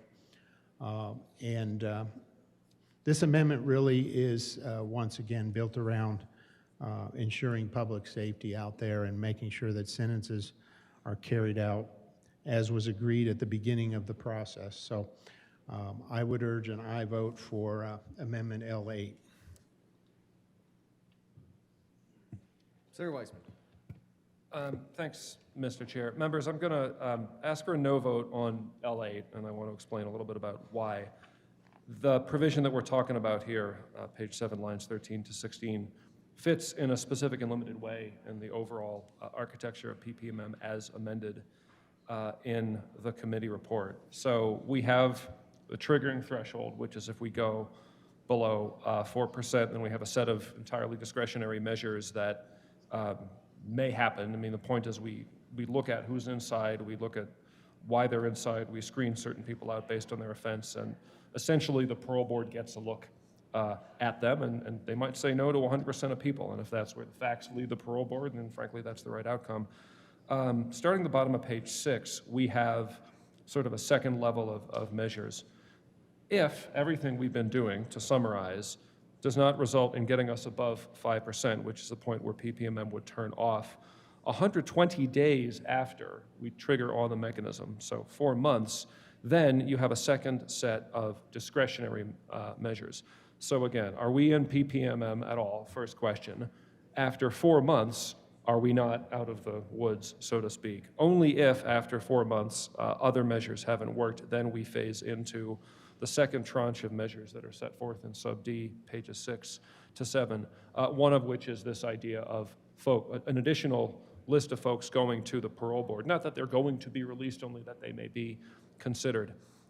A challenge that I think that we have throughout all questions, DOC, all questions, correctional philosophy, when we send somebody inside, that's based on who they were at the time. It can't really be anything based, but based on that. But the question of when somebody comes out and under what conditions somebody comes out really, I think, is more appropriately to be based on who they are right now, whether that's 2 years later or 42 years later. Because again, I think all things correctional law and philosophy need to encompass two realities that were set forth for us in the Judiciary Committee by one of the people seeking confirmation to serve again on the parole board. People can do pretty horrible, messed up things sometimes. It's true, and they need to be punished for that. And at the same time, people can change. And we want to both support and acknowledge the reality of that change where it happens, and that's kind of what we're talking about here with this 90-day mechanism. There may be somebody who's passed their PED, and they're not eligible here at all because of what they've done, or maybe they're not per se excluded, but they've been acting in other ways or failing to act in ways, complete classes and so forth, such that they go to the parole board, they don't get a favorable look. But maybe you have somebody else in this situation of capacity crunch who is the model inmate.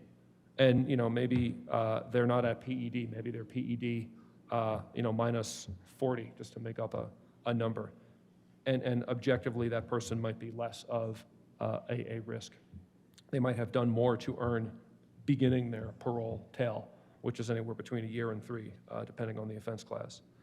Again, subject only to the discretion of the parole board. Parole board can say no for these folks, as with other folks.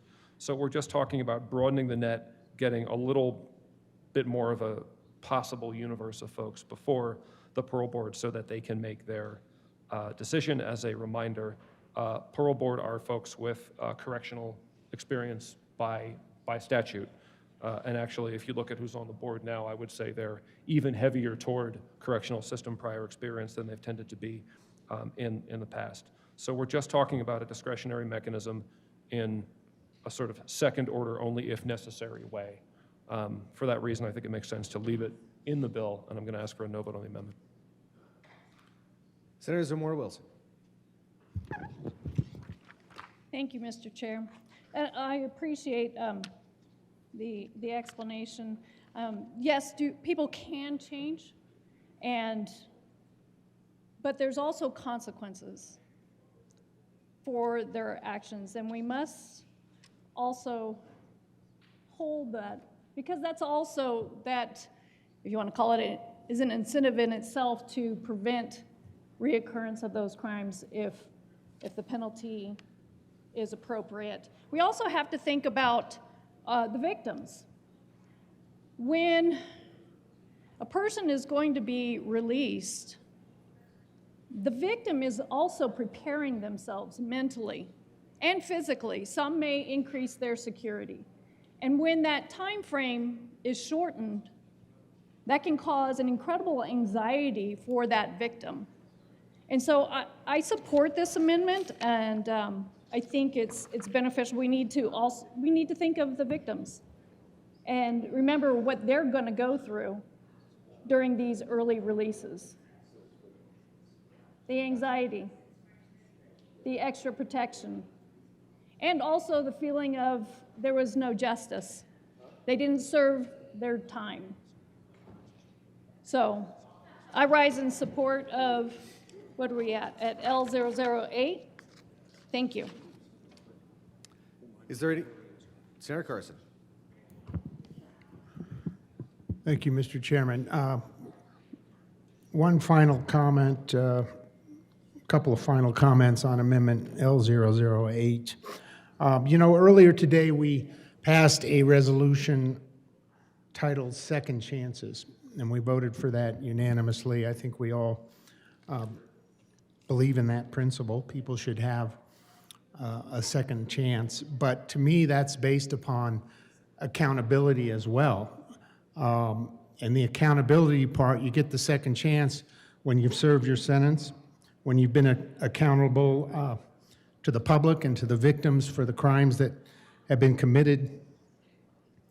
And this bill is just another measure to change the rules of the game there, to eliminate that finality that we gave to the victims and to the public. And we're talking about the parole aspect here. We're not talking about, you know, I mean, parole is built around essentially that whole area of second chances and being able to then demonstrate to the public that you're a responsible citizen and you're out on parole. You are confined, as the senator from Aurora has accurately pointed out. You've lost your freedom still in that situation, but it's obviously a very different situation than prison. And, you know, we're moving the goalposts here about when you're going to be eligible for parole. We already have measures in the law. We have actions that inmates can take while they're in prison to move their parole date forward, earn time, good time, certain behaviors that demonstrate they want that second chance. And so again, I think this bill is unnecessary. I think it changes the rules of the game. It's unfair to victims and to the public. And I would urge an aye vote for Amendment L008. Senator Gonzalez.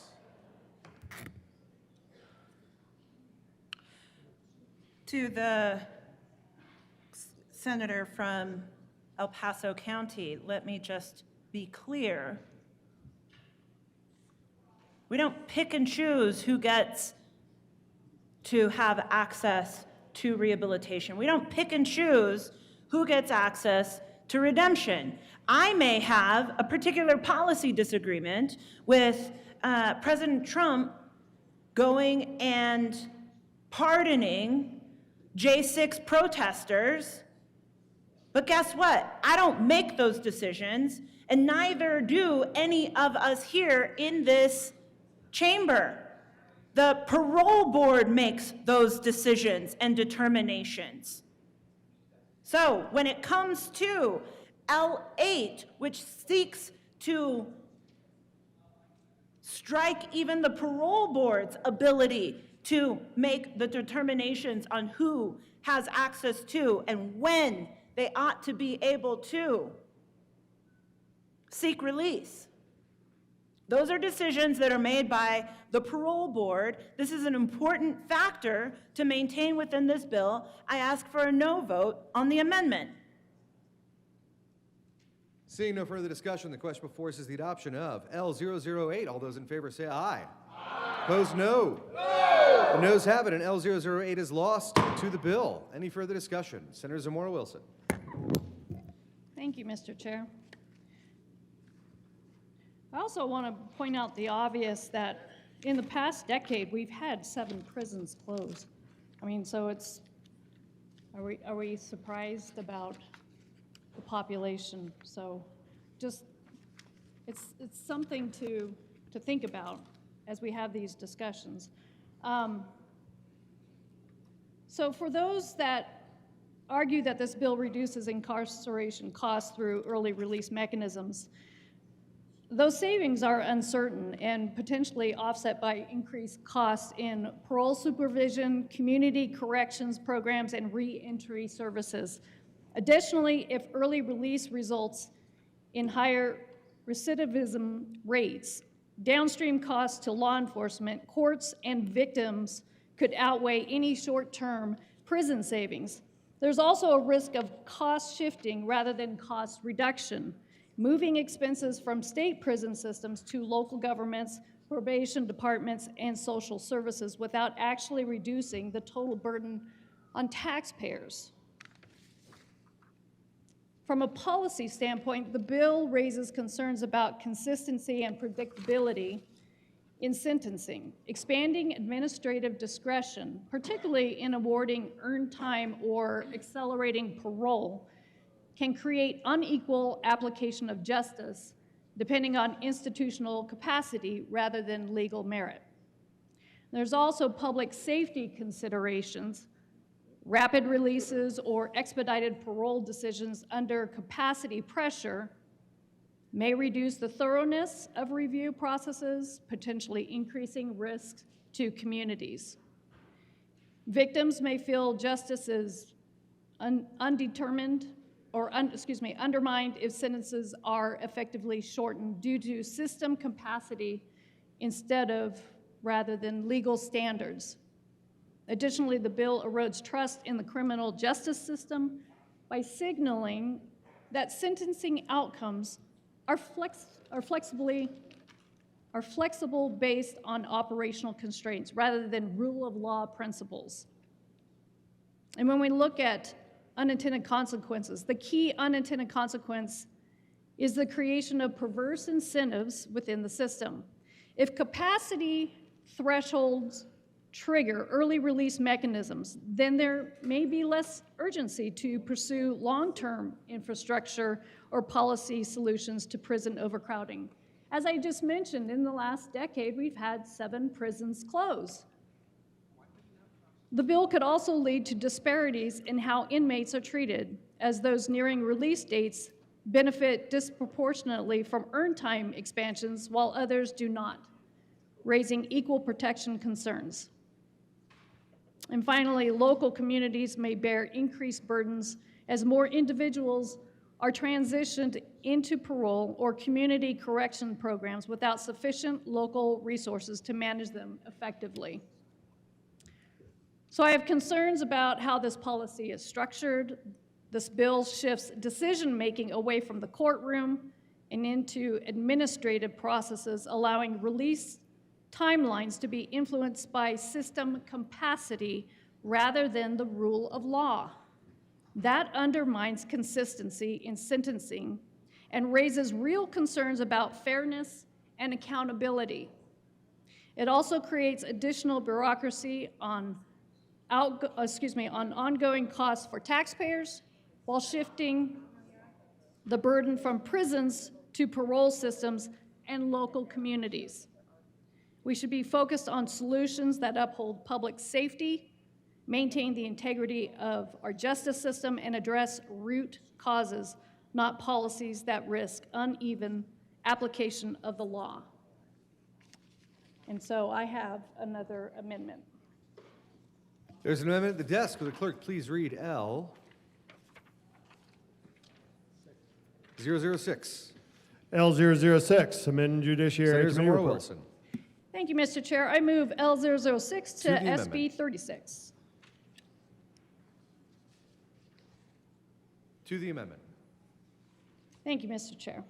So this amendment ensures that only inmates who are at or past their parole eligibility dates and who are serving only for low-level drug felonies or nonviolent class 3 through 6 felonies are considered eligible for release under this subsection. So this is an amendment requested by the DA's counsel stating that this provision applies only to nonviolent, lower-level offenders who are already past their eligibility dates. Without this provision, the bill could allow criminals convicted of more serious drug crimes, such as level 1 and level 2 drug felonies, to be considered for early release. Level 1 and 2 drug felonies include large-scale trafficking and manufacturing of drugs. This amendment would ensure that people convicted of less serious offenses already past their eligibility date are eligible for early release, excluding more serious and severe crimes. I urge a yes vote on L006. Thank you. Senator Weissman. Thanks, Mr. Chair. Members, we're going to ask for a no vote on this one. As a reminder, VRA offenses are and always have been carved out of PPMM. Other offenses are carved out as well. I actually have a different amendment that I'll offer in a moment, but I need to ask for a no vote on 6 first. Senator Carson. Thank you, Mr. Chairman. I want to support the amendment by the senator from the Air Force Academy, Amendment L006.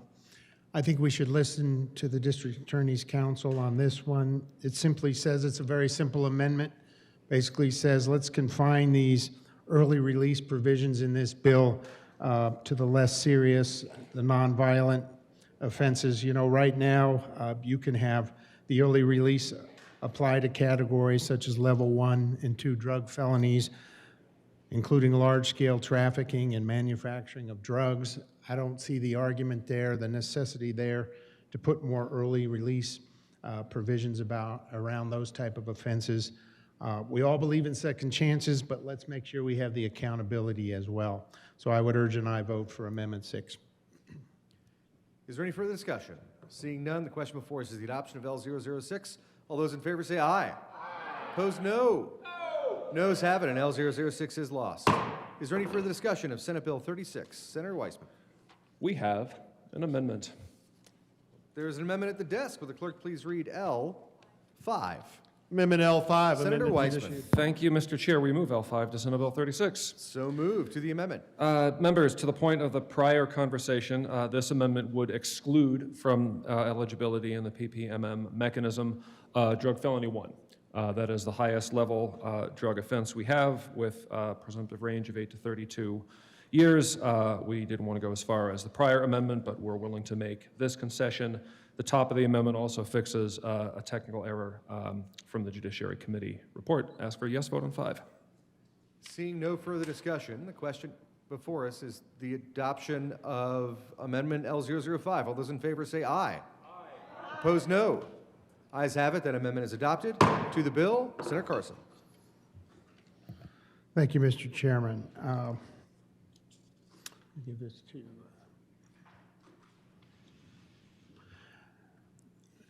I do have one further amendment I'll offer in a moment here, and then I think we've made the arguments on this bill that it's unnecessary, and we should stick to the sentences that we have in place for the victims and the public. So I offer an amendment here at the desk. At the desk, will the clerk please read L7? Amendment L7, amended Judiciary Committee report dated Senator April 13th. Carson. Thank you, Mr. Chairman. I move Amendment L007. To the amendment. This amendment strengthens sentencing finality by removing the mandatory post-admission review and hearing process that's in the bill, ensuring that court-ordered prison sentences are carried out without automatic reconsideration shortly after commitment. So again, this is another phase of the bill where we're putting these additional mechanisms in place to determine whether we're going to be granting early parole eligibility.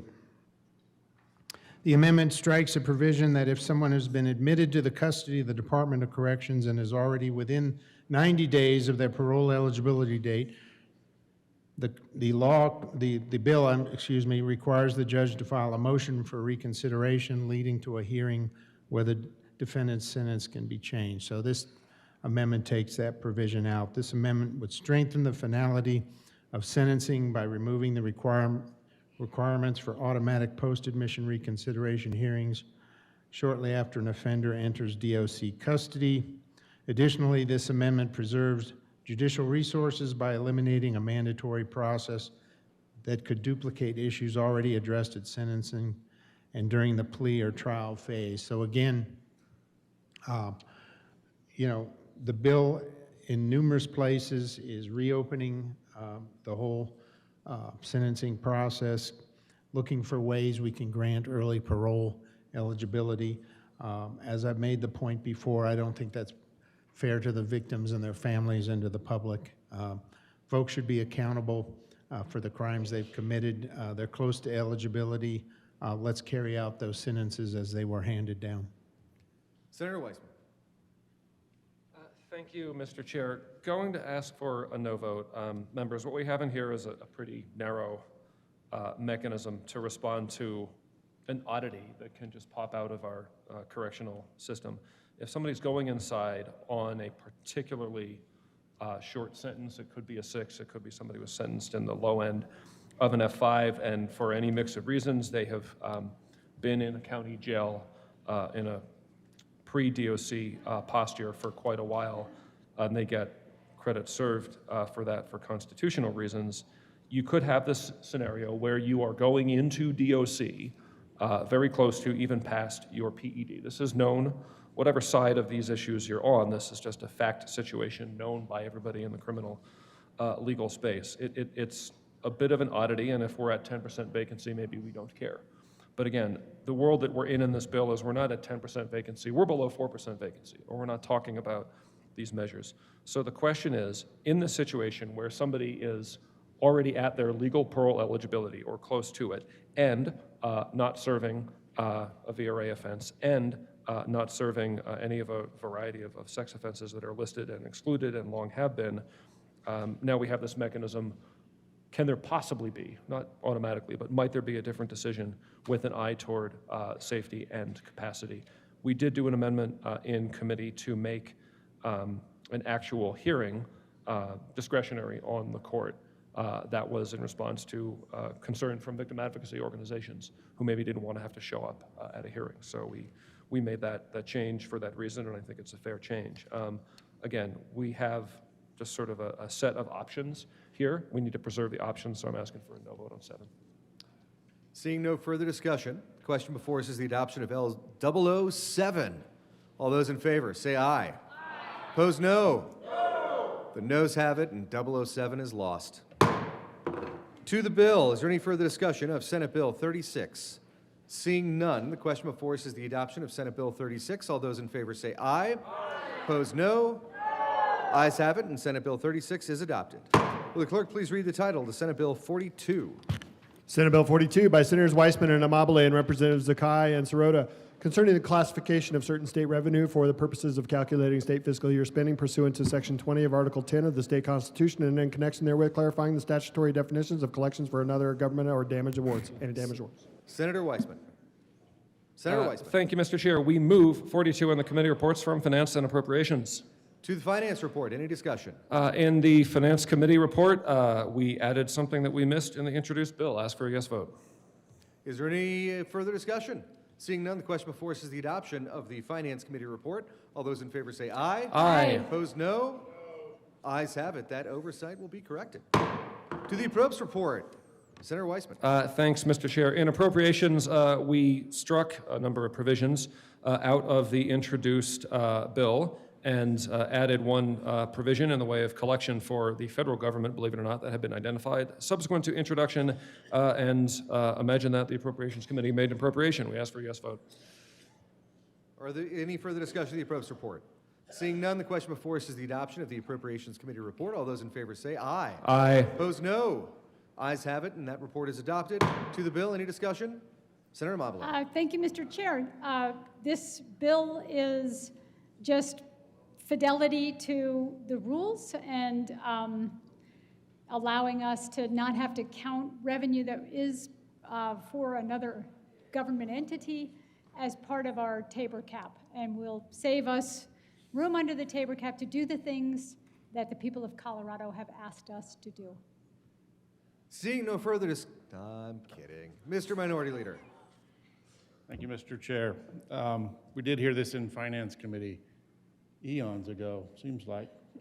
And one of the changes reflected in the committee report was, I guess was characterized as an oversight of sales and use tax, particularly on fuel, airline fuel in particular, which then raised the Tabor impact to $61 million less Tabor refund in 26-27 than what had been in the introduced bill, which was closer to about 30 million, so it really doubled. It was like a significant, oops, we left out sales and use tax from this calculation.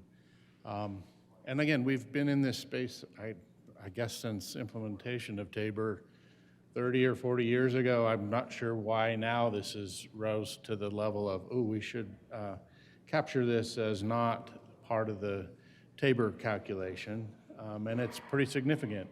Folks are regularly reaching out about their impacts to Tabor refund when the government overcollects more revenue than is allowed under the regulations. And this seems a little problematic and dipping into and impacting Tabor refunds when the government overcollects to begin with seems rather problematic. I didn't support the bill in the committee and would ask for a no vote today as well. If I think one of my other committee members is interested in coming up and talking, I just wanted to highlight the kind of impact that the bill is going to have on general public and Tabor refunds to the magnitude of over $60 million, is according to the fiscal note for next fiscal year. Thank you, Mr. Chair. Senator Frizzell. Thank you, Mr. Chair. As my minority leader indicated, I was also in the Finance Committee where we heard this bill, and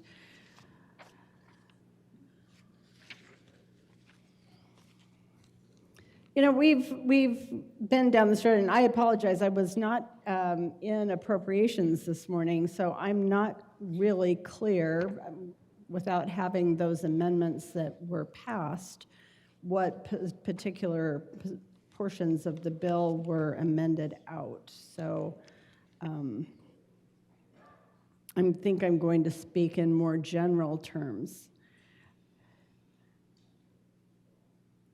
What we see continually in this chamber is an effort to really redefine Tabor. I get it. We don't, you know, well, some of us love the Taxpayer Bill of Rights. I think that it's an important piece of our Constitution.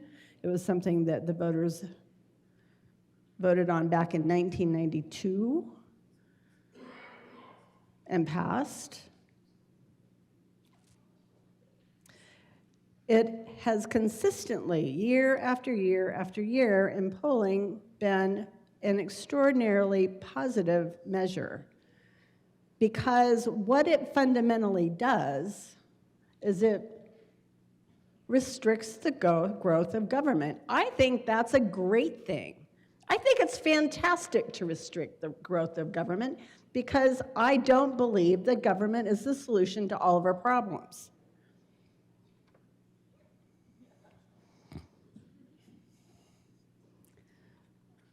But I'm in the minority in this chamber in my thoughts, I suspect. The Taxpayer Bill of Rights restricts the growth of government. And what we continue to do, and what this particular piece of legislation does, is it says, no, you know what, we're going to take this and move it over to this pile so that it's not part of a surplus that would have to be refunded. We can use this for fill in the blank project. And we do this. It's kind of like this whittling away year after year. We see bills like this. I fundamentally disagree with this. With that, I have an amendment. There is an amendment at the desk. Will the clerk please read L6? Amendment L6, amend printed bill page 8, strike Senator lines Frizzell. 4. Thank you, Mr. Chair. I move Amendment L006 to Senate Bill 42. To the amendment. Thank you. This is really a simple amendment, folks. This is actually saying, you know what? The people get to pick. This is the taxpayer bill of rights that we are impacting by this bill, and the people of the state of Colorado should actually get to decide how they want the taxpayer bill of rights modified, not done in an appropriations committee that nobody attended. Not that it's not important, because it's very important. I wasn't there. I was. Not in a committee that maybe a few people show up. I'm shocked that the Finance Committee isn't as popular as I think it should be, because it's a great committee, but not everybody always attends it. They don't dial in. So let's put this to a vote of the people, and with that, members, I ask for an aye vote. Senator Bright. Thank you, Mr. Chair. I rise in support of Amendment L006. I believe that's what we're talking about. Tabor is very much voter approved, very much voter prescribed. And as we make amendments to the things that are captured within or without of Tabor, it should go through the same process. The voters should be able to weigh in on this. And I believe that I heard this bill in Finance Committee, also heard this bill in Appropriations, and I do believe that this amendment would align the intent of Tabor with the voters, and the voters could weigh in on this provision as to what is and is not included. And so I feel like it's entirely appropriate that L006 be added to the bill to align those interests of the voters. So again, I rise in support of Amendment L006. Senator Carson. Thank you, Mr. Chairman. I also want to support the amendment by the good senator from Castle Rock. You know, there is a continual effort to undermine Tabor, creating exceptions. You know, if the General Assembly wants to exempt millions of dollars from the Tabor limit, that's a decision that should be up to the taxpayers, up to the voters, and they've continually, each time efforts are brought forward to undermine Tabor to the voters, time after time they say no. They want the government to live within its means. On Friday, I believe we scheduled for Friday what's going to be a very robust discussion on Senate Bill 26-135, so I don't think we need to make a whole lot of comments today, but I can assure you that when that measure comes before us, which will totally gut Tabor, that we will be having a very thorough discussion of what's going to be happening with that and what apparently some folks want to put before the taxpayers to decide on. So I would urge an aye vote for Amendment L006. Senator Weissman. Thank you, Mr. Chair. Members, I'm going to ask for a no vote. We're not changing Tabor here because we can't, because Tabor is constitutional text and we don't do that by bill. Going all the way back to 1992, Tabor used certain words without providing definitions for those words, including, relevant here, collections for another government and damage awards. Starting since 1993, we have tried to make sense of what the words in Tabor were. All of Article 77 of Title 24 is the process of the General Assembly trying to make sense of Tabor. And across all of government, across all of the budget, across all of our accounting, to true up what we do here and how we account for what streams of money in ways consistent with Tabor.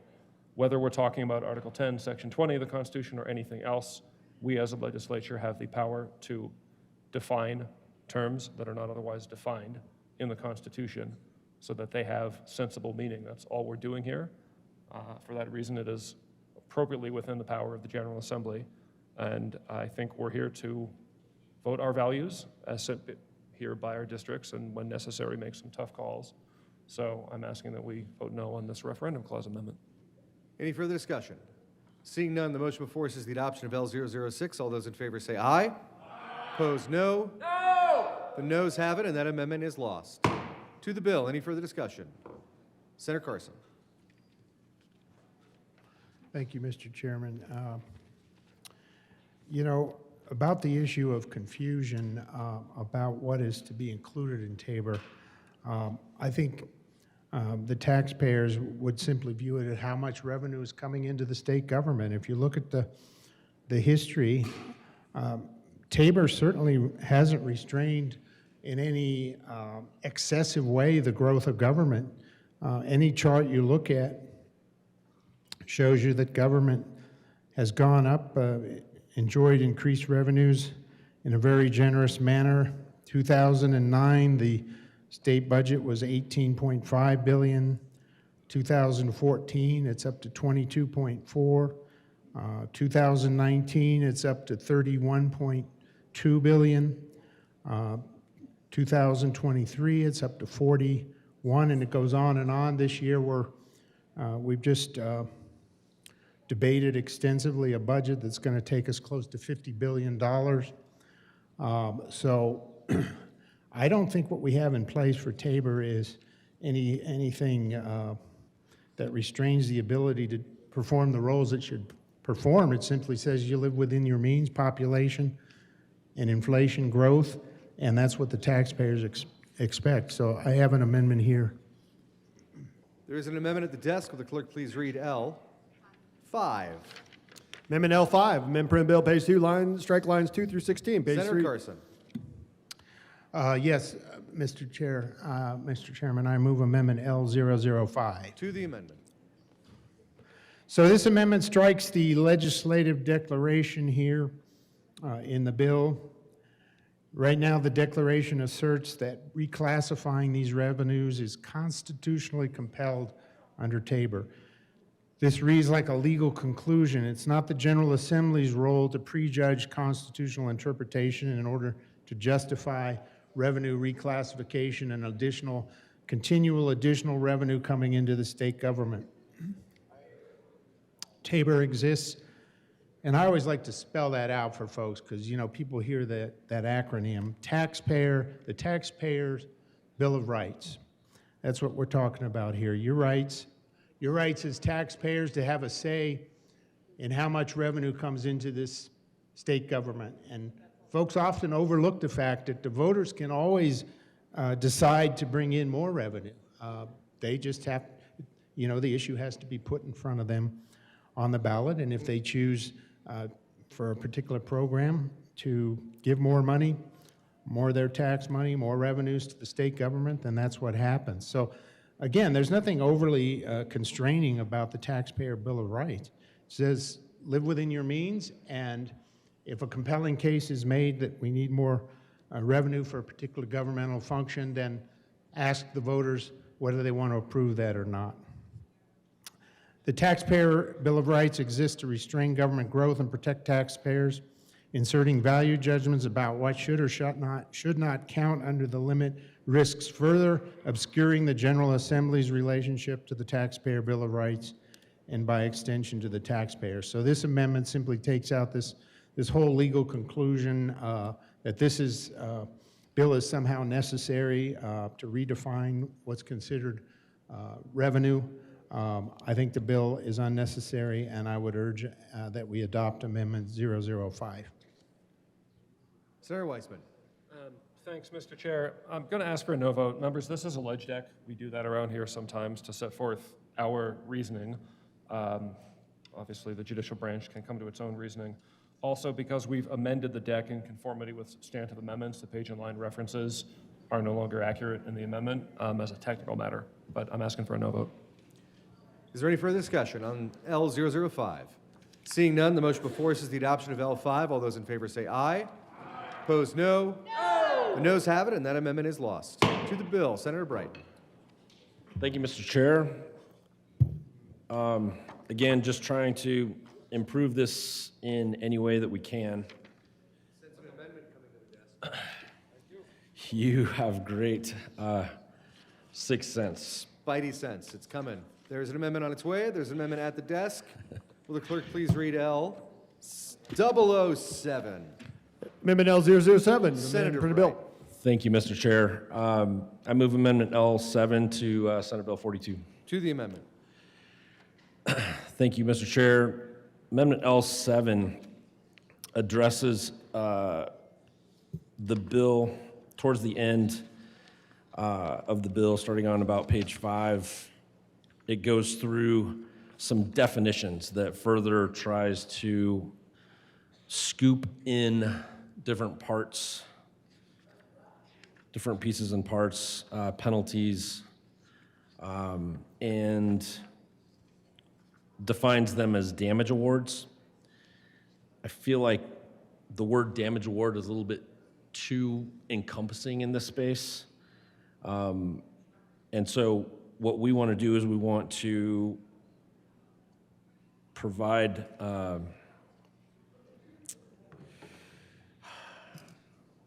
more tightly define damage award and not scoop in all of those terms. So respectfully request support for Amendment L07. Senator Weissman.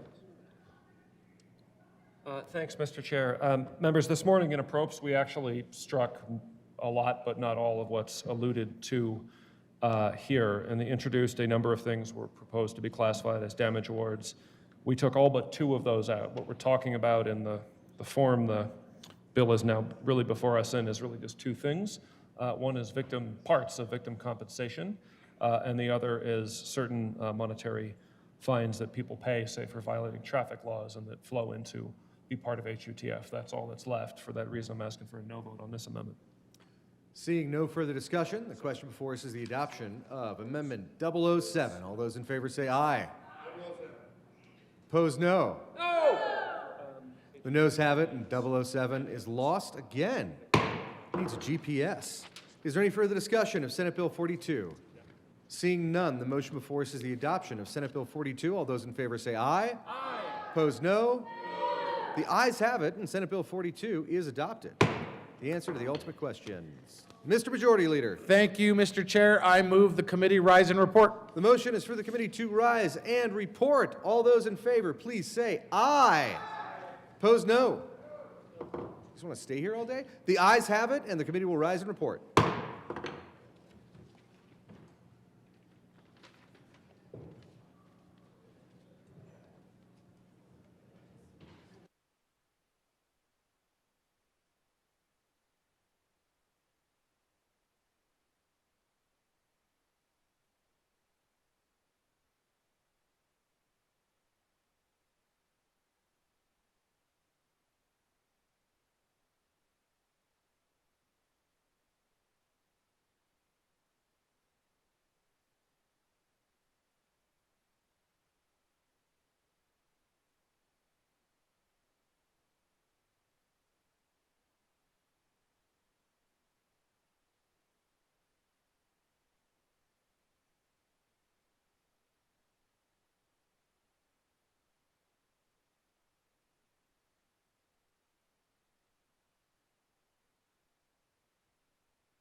The Senate will come to order. Senator Bridges.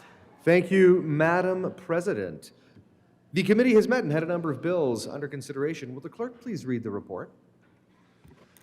April 21st, 2026. Madam President, your committee of the whole begs leave to report is that under consideration the following attached bills being the second reading thereof, makes following recommendations thereon. Senate Bill 124 as amended, Senate Bill 147 as amended, Senate Bill 36 as amended, Senate Bill 42 as amended, passed on second reading, ordered engrossed and placed on the calendar for third reading and final passage. House Bill 1183 as amended, House Bill 1184 as amended, House Bill 1187, House Bill 1188, House Bill 1194 as amended, passed on second reading and ordered revised and placed on the calendar for third reading and final passage. Senator Bridges. Thank you, Madam President. I move the report. The motion is the adoption of the Committee of the Whole report. Are there any no votes? Senators Frizzell, Zamora Wilson, Baisley, Rich, Liston, Carson, Bright. Can somebody Are reach there out any to Jesse additional and no Janet votes on the Committee of the Whole report? and Nick? Okay, seeing none, with 27 ayes, 7 noes, 0 absent, and 1 excused, the Committee of the Whole report is adopted. Senate Bill 26-124 as amended, Senate Bill 26-147 as amended, Senate Bill 26-36 as amended, Senate Bill 26-42 as amended, passed on second reading and ordered engrossed and placed on the calendar for third reading and final passage. HB 26-1183 as amended, HB 26-1184 as amended, HB 26-1187, HB 26-1188, HB 26-1194 as amended, passed on second reading and ordered revised and placed on the calendar for third reading and final passage. Mr. Majority Leader. Thank you, Madam Chair. Senatorial 5. Senatorial 5. Madam President, Senatorial 5.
And we are back in the game. Third reading of bills. Final passage. Mr. Schaffler, please read the title of House Bill. Mr. Majority Leader. Thank you, Mr. President. I move to lay over House Bill 1071 until Thursday, May the 14th. The motion is laid over House Bill 1071 to Thursday, May the 14th. All those in favor say aye. Opposed, no.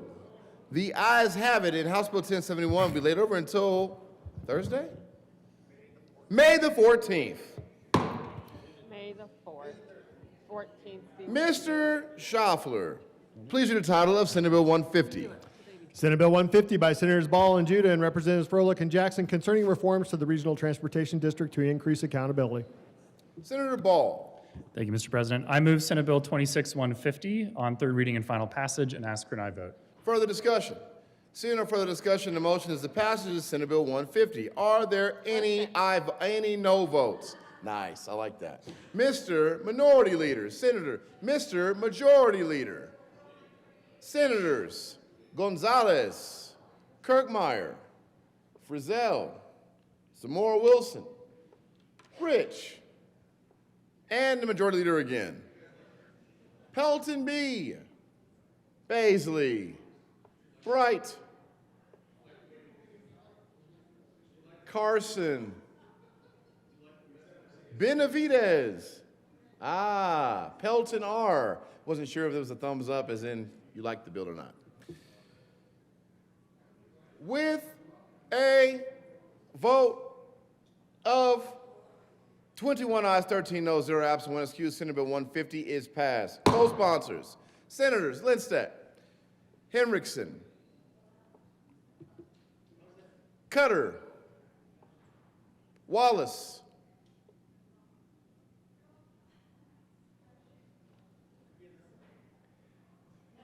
this is co-sponsors. This is co-sponsors. Please help me with my Majority Leader. God help me.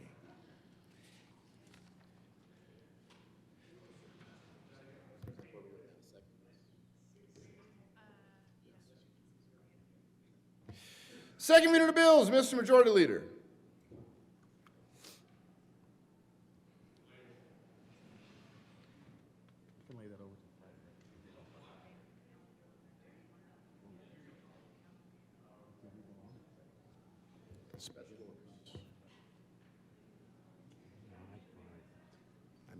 Mr. Majority Leader. Thank you, Mr. President. I move to lay over general order second reading of bills until Wednesday, April the 22nd. The motion is lay over general order second reading of bills till Wednesday, April 22nd. All those in favor say aye.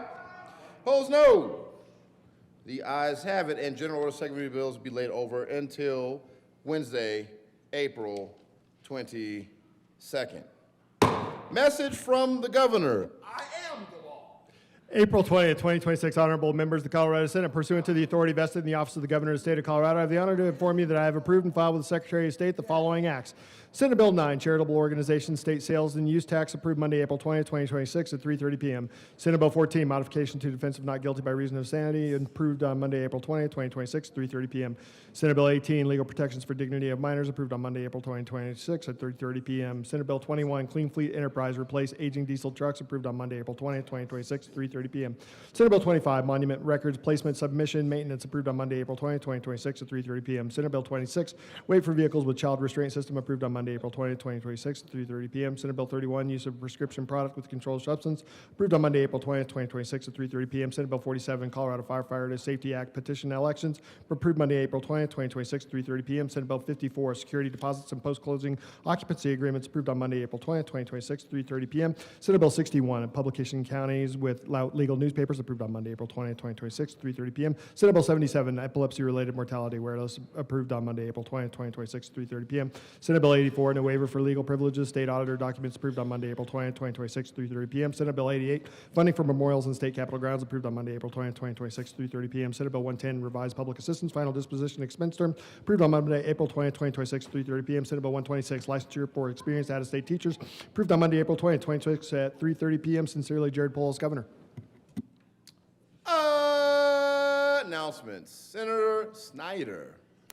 Thank you, Mr. President. So, folks, tomorrow could be the most exciting day of the session because tomorrow, April 22nd, from 8 to 9 a.m., the Colorado Society of Enrolled Agents and National Association of Tax Professionals are hosting a breakfast reception outside the old Supreme Court. Enrolled agents are federally authorized and regulated tax practitioners with technical expertise in the field of taxation. Please stop by and meet some enrolled agents and tax professionals from your district and grab some breakfast tomorrow. If you've never hung with these people, you're missing out because they are exciting. Thank you. Very good. Senator Kip. Thank you, members of Senate Finance. We will be meeting in SCR 357 at 2 p.m. today to hear one bill, SB 26-163. It actually ought to be exciting, too. Hey, Senator Amabile. And speaking of exciting, tomorrow we will have appropriations at 8:30, and we will be hearing, and it will be exciting. We'll be hearing 4 bills. And if you have one of these bills, you should make sure to come tomorrow. House Bill 1003, House Bill 1026, and House Bill 1051. And we will also be hearing Senate Bill 149. Very good. Competency. Yay. Senator Wallace. Thank you, Mr. President. The State Veteran and Military Affairs Committee will be meeting today at 2 p.m. and we'll hear Senate Bill 154, House Bill 1304, 1203, and 1320. Thank you. Very nice. Senator Danielson. Thank you, Mr. President. For those looking forward to the Senate Business, Labor, and Technology Committee today, we'll convene at 2 p.m. We'll go through some appointments, and we'll hear Senate Bill 160 and House Bill 1210. See you there. See you there. Senator Exum. Thank you, Mr. President. After speaking with the Majority Leader and the Minority Leader, I've been excused for Friday to attend a going home celebration in Colorado Springs. Thank you. We will miss you.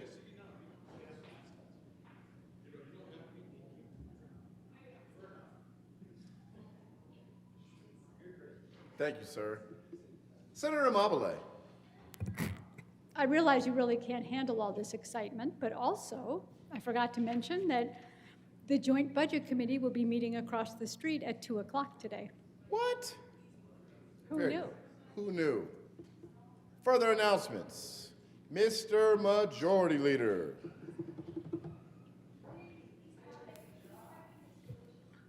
Thank you, colleagues. We will be recessing as we need to read bills across the desk. There is no need to return. On that, Mr. President, I move the Senate recess until 1 p.m. today. For the motion, all those in favor say aye. Opposed, no. The ayes have it, and the Senate will recess until 1 p.m. today.